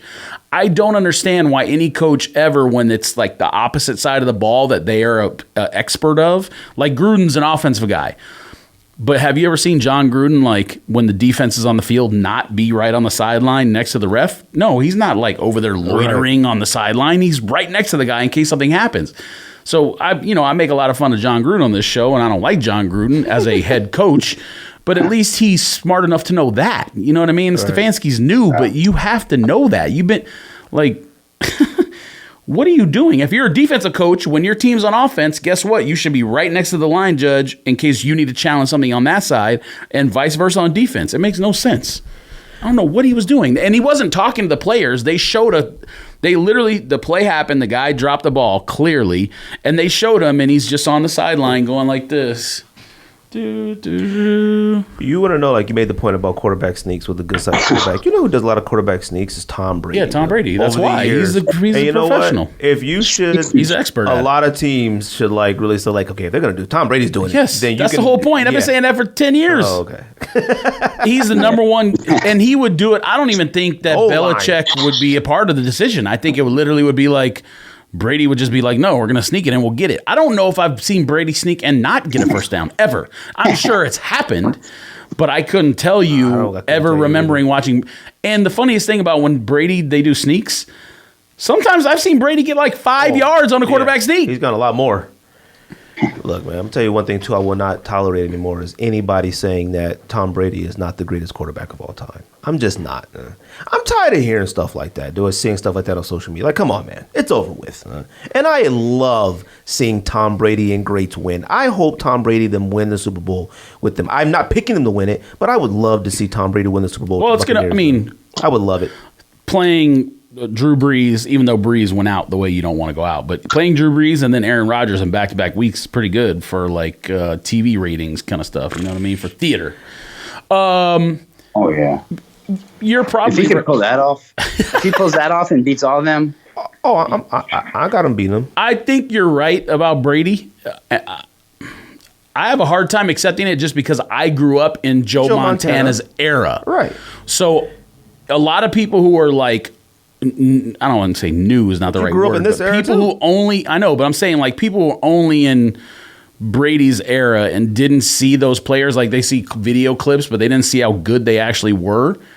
It's just like when I compare Jordan to whatever, I'm comparing him to what I've seen, not what I haven't seen. Like, I don't know if Oscar Robertson would have locked Jordan up. Who knows? Right. But there was like, Joe Montana was like Michael Jordan when he walked on the field. There was like an aura that's different. Yeah, but see, that's why you can make Brady doesn't have the aura to me, like when he walks on the field, and you're like, that's one of the greatest athletes of all time. That's what I'm saying. It's different. No, I never got that. Tom Brady definitely has that aura, which is why I said Tom Brady is the only other person I could think of in the NFL. I thought when he gets on the field, I don't think Mahomes has it yet. What? Now, he's only been... Fam, I'm on record as saying Mahomes is the greatest NFL player of all time already. Right. But I don't think he has the Jordan rules aura. Yeah, well, I don't know if you have to have that, like, LeBron might not even have it. Like, yeah, LeBron is like top 5 of all time, guaranteed. That's a good example. But LeBron may not have the Jordan aura I've yet. never gotten that from LeBron. Never. Yeah. What about Steph? You think Steph does with all those crazy shots he's doing before the game? No, I don't get that that? from Steph either. I'll be see. The thing with me is like, as big of a fan as I am about my teams, I will always be honest about every other team, even when it's like a rival player or whatever, Kobe rival had division. Kobe had more of the aura than anyone besides Jordan, but also you know where I stand on Kobe statistically. So that's what I'm saying, like about being honest. I can put LeBron. Of the players I've seen with my own 2 eyes live, you know, not saying live in person, but live on TV, LeBron is number 2 for me. In aura? No. Overall player, like basketball. You're talking about statistics in. No. I'm saying LeBron's the second best player I've ever seen in basketball. That's fine. So, the point I'm making is I can be honest about, even though like when LeBron went to the Heat, I didn't like it, blah, blah, blah. So I can be honest about saying LeBron's number 2 best player of all time to me. And at the same time, say, like, he doesn't have the it factor that Michael Jordan had the it factor. No, not at all. And there's not a lot of people that have it. And to me, Joe Montana, and it might be partially the name, too. That how cool of a name is Joe Montana? You know what I mean? It's like, if you're white. as compared to Tom Brady, like, Joe Montana is like just, I don't know, it's different. It's like he has an aura on that name, and he didn't lead, obviously, the Chiefs to a championship, but I would have. They got in the playoffs. I need to go back. Well, obviously, they got in the playoffs. They're the best team probably in the AFC for a couple of those years. Got put out by. I need to go back and like review. I don't know if he ever got to an AFC championship game or not, but like the guy did it for 2 different teams. So if Tom Brady gets the Super Bowl or wins the Super Bowl with this team, I think that's something that's like a qualifier for people. Is like if you play your whole career with one team, then you never had to do it. Like Kobe never had to win a championship for someone else. Jordan never had to win a championship for someone else. We know they could have, but that's why I think LeBron is so high, because he's done it. Right. 3 different teams. He's taken 3 different teams to the championship. Are you kidding me? Like he's ended streaks of losing for 3 different franchises. Right. So that's what puts him up there, even though when I see him walk on the floor, I'm not as excited as I was to turn on Michael Jordan on Saturday NBC basketball. No, of course not. So that's the difference for me. Like Joe Montana, I disliked the Niners growing up because I was a Raider fan, but there was when he played, you just knew like, oh shit, Jordan. Joe Montana's playing, right? I wasn't a Jordan fan. And Gretzky also. Bo Jackson, same thing. Even though Bo got hurt early and never was the greatness long term. Just excited to see him. I didn't think like Bo had the aura. He did. If he stayed healthy, he would have been the best running back of all time. He had everything I wanted to watch and see. Like I never thought like, ooh, Bo Jackson is out here about to win the game. Like I just thought like, oh, I can't wait to see. Well, he didn't. I mean, he's not a quarterback. He didn't have control of the game like that. But yes, he had the aura of greatness that is on the pedestal by itself. Serena has the aura. Yeah, she does. Tiger Woods has the aura. Yeah, Tiger. That's exactly. Ooh, we want to talk about aura. And then when he loses, you're like, God dang. The Tiger documentary is really good, by the way. I haven't started watching it. I will start watching it. I've watched a lot of alien movies lately. Let me tell you something. I don't think aliens. I think aliens look like us, like humans, because it just never made any sense to me. I watched a lot of alien movies this weekend, and you know how aliens look in movies. I just don't believe somebody that little or that frail built a spaceship. I don't believe it. They gotta be. Their brains are big. Huh? They got the big brains, man. I can build a spaceship. Yeah, but their hands and arms be like as long. I watched this movie. The alien must have been about, I forgot what it's called, but Dark Skies. The alien looked like about 11 feet tall and looked like maybe, I'll say 47 pounds. Like it was the tallest, skinniest person I've ever seen on Earth. Yeah. How did he build a teleportation machine? Like impossible. You can't lift anything. Like, no, get out of here. Aliens are weird. Let's make our picks real quick. Zach, who do you got out? Which one you want to do first, George? Let's see here. Let me pull it up. It's only 14. Also, I understand that, but I'm still going to pull it up so I can look at the line and everything. I want to talk about who maybe not on this show, or maybe we can talk about it real quick. But like who we think the like NBA player to take the next step is. Because I have my pick already. Take the next step. Like a young guy who's going to be on the verge of superstardom soon. I'll go with an easy one. I'll go with Ball. I think LaMelo? Rookie of the year for sure. Yeah, man, he's impressive. Okay. All right. I can respect that because I what he's done this year, you can't argue against it. He had some duds early, but he had triple-double, or youngest triple-double ever. I mean, he'll be better than his brother. Definitely. Oh, yeah, he's already better than the brother. He's better than the brother now. The brother has confidence issues. Yeah, I think LaMelo always was the one that had the most confidence in terms of the three. I mean, I could tell just from watching them grow up. I mean, the confident level. I mean, if you got the confidence to walk around with the hair he did, cross hanging from your ear, Lamborghinis, Ball never had that. Like, he's cool. He always seemed like whatever. Well, but they're all goofy. But yeah. But the next star, I had to think about it. You easily want to always be like, oh, Zion or something. But yeah, no, I'm saying like to get instead of saying superstar, let's say like to get to Zion's level or actually let's do this. The next super young player to get to like a level of a Jason Tatum, where you're like not maybe a bona fide superstar every year, but you're close. I'm gonna go Christian Wood on. Oh, he's been around too long. He's been around for a long time, but he is. Yeah, he's balling, but he's not. I think he's too old for this category. He's like 27. Yeah, but I'm thinking like 22, 23. Like someone who came in the league at like 19 and they're 21, 22 now, and you're like, oh, yeah. All right, so I'll tell you who mine is, and maybe it'll help you out. Shy. Shy is this close. He's that close, but to being a in superstar. A bad place. Fam, Shy is and he's not even like, he's not even going to blow you away with like athleticism or anything. He is unreal. I agree with that, but he's in a bad place. Well, that's my pick, Shy. That's what I want to talk about is like, the thing that's kind of gotten me into this is number one, playing fantasy basketball, NBA, and then sports cards. Let's come back to this. Let's come back. We'll talk about that next week. I want to talk about that because I want to think about it. Because I watch a lot of basketball and I think about it. But like when I brought up earlier about this new era of people that we've grown up with, we're talking about our Westbrooks, our KDs, all them. They're old now. They're gonna eventually fade away. Same thing happened. Iverson, Jordan, and them. We've gone through it already. We've gone through it, but I'm saying like I don't look at anybody. I mean, Kevin Garnett's 40. You're right. Are you kidding me? I can't think of anybody right now that I'm like, oh, or no, maybe 42. I can't wait to continue to watch them. Jeez. I can't think of any of them. Like, what do you mean? Like, there's Giannis. What are you talking about? Luka. Yeah, Giannis, Luka. Yeah, Fam, all the superstars right now are young. What do you mean? They're so good now that like Trae Young. They're all superstars. You know what? They're superstars already. That's what I'm saying. What do you mean you're not excited to watch them? They're already there. Yeah, but a lot of these ones that we call superstars now, they're kind of in weird places. Like, we're talking about the Hawks, we're talking about the Mavericks. But that's how it should be, though. It should be. No, I love that. That's how they get better. They're going to bring one of those teams to the playoffs and do something decent. Oh, I agree. I had the Hawks as my sleeper team to make noise in the playoffs this year. Oh, you want to know who's balling, too? DeAndre Hunter. Woo! Balling.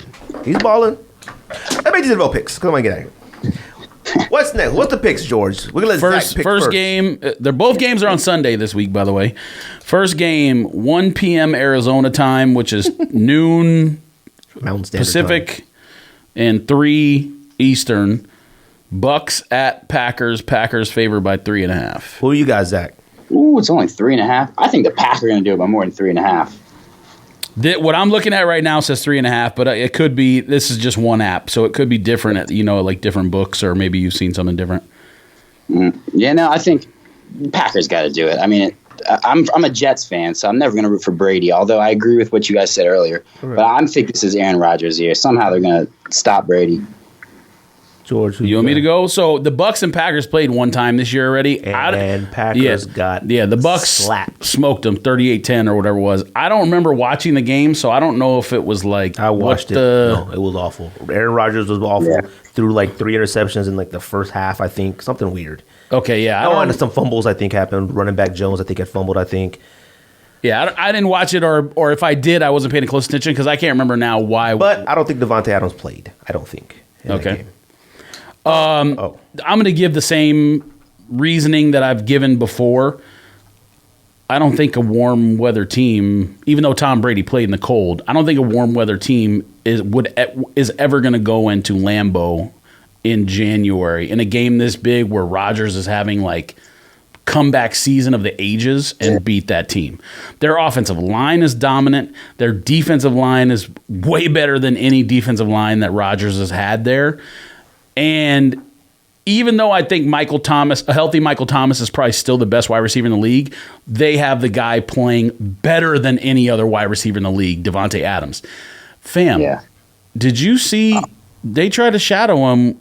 Oh, wait, who did the Rams lose to? They lost to Green Bay, right? Yeah.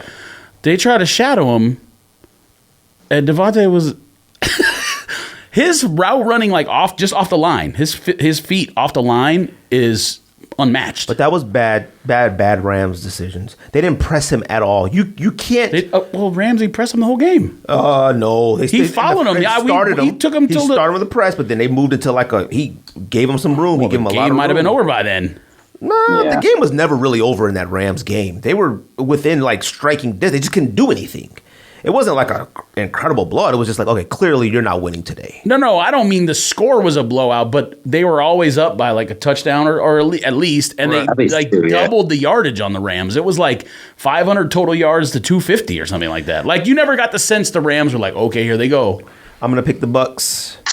One, because we're talking about Tom Brady here again. Like we're still talking about Tom Brady. That's one. Two, I think the Bucks. There are teams that do match up really well against other teams, and the Packers haven't won a conference game, conference division, whatever this is, conference championship game since they won a Super Bowl. So I mean, that's what 12 years ago. Like they've lost a lot of these, within like that block of time since they've been. I don't see them winning this one. Yes, Rodgers is having a phenomenal year, but the times that Rodgers did play bad this year, I think his worst game of the year was probably in Tampa Bay. I expect to see I would have to look in more into that game to know what happened, but also the Packers have now 3 legitimate running backs. They do. Dillon was not a part of the offense back then, and we already know how good Aaron Jones is, and then they basically just have 2 other just bruiser guys who can run. I'm going to go Bucks. I'm going to go Bucks by a touchdown. Listen, Tom Brady is special. There's no doubt about it. Antonio Brown might be out. That actually could work in the Bucks' favor if you think about it, because anytime they played Scotty Miller a lot of snaps, he just seems to always be open. So it could work in their favor. Maybe Green Bay would underestimate him. Packer Bucks. It's to me, it's not a matchup thing. It's just like I want to say, fam, Bucks. I don't know what the weather is, but obviously it's gonna be cold because it's Green Bay and snowing. Yeah, January. But Tom Brady done that. Tom Brady and Gronk, they've done that. His receivers got to catch the ball in that weather, though. You know what I mean? You're right, but I mean Antonio Brown. He's been out the league a while, but he played in Steelers. I mean, that's if he plays though. He may not play. He's got a knee injury. I think a lot more of the players that are on the Buccaneers, they came from cold weather places. I mean, even their defenders, a lot of the defense came from like New York. They came from other places like that. So I really want to say Packers get blown out. Honestly, their whole secondary is new. Aren't they all young? And the linebacker, White, has only played in warm weather. And balling. He was last week. Yeah. Balling all year. Well, I haven't watched. Oh, okay. I'm not watching Devin White. I'm watching Brady. I'm watching Brady, and then Devin White's a guaranteed have a good game, not Brady. I mean, what's the next game, fam? Bills at Chiefs. Chiefs favored by 3. And by the way, in the first game, I don't think that I would. At least right now, I have to do more research before I would put in a Packers -3.5 slip. Right now, I would lean Bucks cover that number, but Packers win. Chiefs -3 right now. I'm surprised the number's even up. I guess they know that Mahomes is playing. He's playing. Because why would the number be up if they were unsure? Who you got, Zach? Yeah, there's no way. If Mahomes is playing, the Chiefs are definitely going to win. I'm excited to see that game. I hope it's high scoring. I feel like Buffalo let me down last week by not doing anything. Yeah, I think it's. But see, and we talked about that on the show last week, or 2 weeks ago or whatever. My thing with Josh Allen is like, he's to the level now where if they don't play well, you're surprised. Yeah, he's reached that level of superstar now where it's like the Bills didn't score 30 points. No, he has. I mean, we're talking Exactly, about and especially with 60 games. Diggs. Fam, I think they had that 3 combo at is half against lethal the this Ravens. year. You say what's that? No, I just said, especially with Diggs. Diggs is playing out of his mind this year. So if they don't have at least one, Between one him and touchdown Devontae, those are the guys who are the most uncoverable in the league. yeah. You know, I looked at it as And Tyreek, obviously. And I looked at it as just Buffalo shock. Like, I mean, it's Buffalo, man. Like, I mean, they beat the Ravens. Like, I think their primary goal, like I tell my son to play soccer, if you're having a hard time scoring, stop them from scoring. Buffalo's sole focus was like Lamar Jackson that I think the offense did kind of take a hit on it. Now, there's two separate sides of the ball, the offensive and the defense. But, like, I think they did their job so well in stopping them that, like, it just became like a let's just not mess this up. Like, you can easily see when coaches start coaching that way. Hey, man, we're doing so good right now. The only goal right now is just not to mess this up. We could probably score 45 points if we want to, but we're in a good spot. It looked like they played. Let's just not mess this up right now. I think that's good. Now, this week, they're going to have to score about 35, 40 points, and they're going to win. I picked Buffalo to go to the Super Bowl. I think they're going to win. I think they're a better football team than this Well, you Chiefs just team. said a bunch of stuff that made it think you were going to pick them to lose, and then you said, Yeah, that was tricky. Oh, no, I didn't. Yeah, you did. No, We both heard you. No. I said that they played the Ravens how I think they plan to play them. We got to stop Lamar Jackson. Yeah, but when I was saying all the stuff I was saying, you were disagreeing. You were like, Allen. No. I was saying that you've put Allen in that category based off of 17 games this year, 16 games this year. We didn't feel that way that year. Like, I don't. Of course not. Like, That's what you do better. Now, next year, if he does it the first 4 or 5 games and get 3, he does it again. Oh, yeah, now I look at Allen as a 35-point game person. This year, I mean, I wouldn't be shocked if the Buffalo Bills didn't make the playoffs next year. Wouldn't be shocked. It's still the Buffalo Bills. We wouldn't be shocked. Oh, no, actually, Dabble's returning, so they'll be in the playoffs. Let me tell you this. If Dabble had lost, then it'd be a different story. Let me tell you this. I would be shocked if the Browns made the playoffs next year. I would. That would shock me. It depends how much. See, I think almost more important than players, unless you're talking about quarterback, obviously, is coaching staff. If you have the same, that's like when a lot of these teams go to the Super Bowl and then they don't make it even the playoffs the next year. When you look, like a lot of those teams lost a coordinator or lost 2 coordinators. People don't focus on that kind of stuff. So Brian Dabble is coming back. San Diego, I keep on saying San Diego, but you know what I mean. They hired other man when they should have hired Dabble. The 3 best offensive staffs in the NFL right now, not in order, but the 3 best offensive staffs in the NFL is Chiefs, Buffalo Bills, and Indianapolis. Period. Those are the 3 best offensive staffs in the NFL. Any of those teams lose any of their guys, things change. So Buffalo's going to be just as good because Dabble's coming back. If he would have left, he's the one. I'm not going to say he's single-handedly responsible for Josh Allen's growth, but he's highly responsible. Even if he comes back, I wouldn't be shocked if Buffalo didn't make the playoffs. Like same staff, same staff. Well, unless there's tons of injuries, I just don't see it. They're in the AFC East too. We got to remember that. The Pats are going to be bad. New England. Who else? Miami's going to be good. Yeah. But like, I don't discredit the growth and understanding of other teams. Like, once you see what a team really does, like, you can kind of figure it out. I understand that, but trust me, it's all about staff and quarterback. Oh, I agree. If you have that same staff and that same quarterback, you're good. Like I said, I got Bills. Niners last year. I mean, Garoppolo got hurt, but they lost coaches. They lost the coaches, yeah. I think those coaches were whack wherever they went to, too. I think. Saleh was still there, but whoever their offensive guys were left. I got Bills, Bucks, Super Bowl now. I think that's the weirdest Super Bowl ever, but that's who I got. Who you got, George? I would pick Josh Allen for my MVP, but it would be irresponsible if I did not pick the greatest quarterback of all time to win the game. So Chiefs win. That's not irresponsible. It would be irresponsible. No, it's not. Now, if it's in, it was Super Bowl. If it's in Buffalo, don't do that. Damn, he's been a starting quarterback 2 years. He's been to the AFC Championship game and won a Super Bowl. Relax. Now, that first year, he probably could have won the Super Bowl as well if it wasn't for a bad snap on a decision like that. Well, they went to New England, I think. That's yes, what it is. but it's still. But I'm just saying, like, it's irresponsible on my part to not pick the greatest NFL quarterback of all time. Okay. All right. The most talented NFL quarterback of all time. Whatever you are comfortable you got with. Chiefs, Packers. Chiefs, Packers was like the first Super Bowl ever, I think. I think in history. I think so. I think it was. It may have been. Yeah. Two OG So you teams. two got Chiefs, Packers, Super Bowl. I think they may have I played got- back-to-back years, Super Bowl I and Super Bowl II. I'm not 100% sure about that, but that may have been the I think case. they were the only two teams in the league too. Right. Yeah, exactly. They play 12 regular teams. season against each other too. All right, so you guys got Chiefs, Packers. I got Bucks, Bills. Oh my gosh, I really don't want it to be Bucks, Bills. That's weird, but I do want Bucks. Actually, I do. I don't know. We'll see. Double B's. All right, Zach, right. we appreciate you coming on. If you want to give your IGs, Twitters to our listeners, if they want to follow.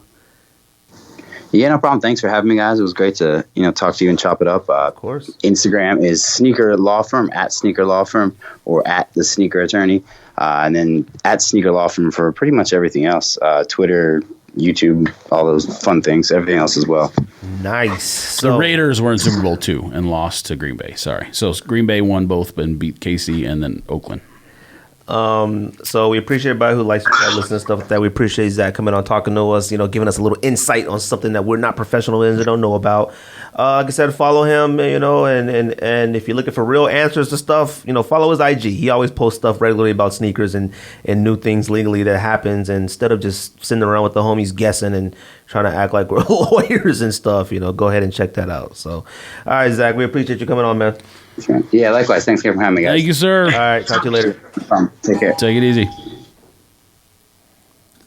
All right, George, you got anything else? Nope. Shy that's it. Julius, however you pronounce his middle name. How old is he? 23? I want to say 21, but here, I'll look it up. He only played 1 year in college, so. I need to really think about that because I do want to talk 22, about that. July 98. I need to see And how you know old how I some feel players about I'm Canadians, too, so like it's shocking that I would do that, but. thinking. Yes. After you just said Wayne Gretzky earlier. No, but that's hockey. It's different. I'm talking about Canadians that play basketball that get overhyped and then they're trash. You don't like Canadians. RJ Barrett at all. Well, you're right. Relax on He's Barrett. better, but Andrew Wiggins, they thought he'd be the greatest player of all time. Wiggins, you're trash. right. Barrett, Watched him play last night. I couldn't believe it. Anthony, number 1 overall pick man was That's Canadian. different. No, it's not. That was a It was organization probably that the thought worst they were draft smarter of all than time, everybody. but still, like That he's was a an Canadian who went number 1. Where's Michael Olowokandi from? I think like an island, maybe. Oh, I don't okay, think he's from so. Canada. You're right. I think he just had a Canadian hairline. I mean, I can look him up. Shout out to our Canadian listeners. I guess the phone is listening to you because I typed in Michael and it pulled up Olowokandi. Like That's the only one you can think of. Of course, that's what it did. him. It should be like Michael Jordan, Michael Jackson. Man, the phones are listening though. Like they, You they probably know right. Everything. Okay, say something else. I'm gonna look it up. Tom Tom, what? Tom Hardy. Oh, Tom Thibodeau. Tom Thibodeau came up first. Now that's because your search is strictly sports stuff all day. So that's what it's to you. It's attracted to you. Now maybe Michael Jordan should have came up instead of Michael Olowokandi, but your phone is like attributed to your search term. So it's like, okay, this is George searching. We're gonna look up. Fam. We're not gonna look up Tom Hardy. We're not gonna look up Tom Brady. We're not gonna look up Tom Herring. Or Okay, well, I'm whoever. just glad that the phone's not listening. Oh no, it's listening. Well, All right, I got nothing else. he was born in Nigeria, raised in London. So that's probably why you thought Canada, because they still bow to the Queen. So. All right, I got nothing else. That's it. Bye. Let's go home.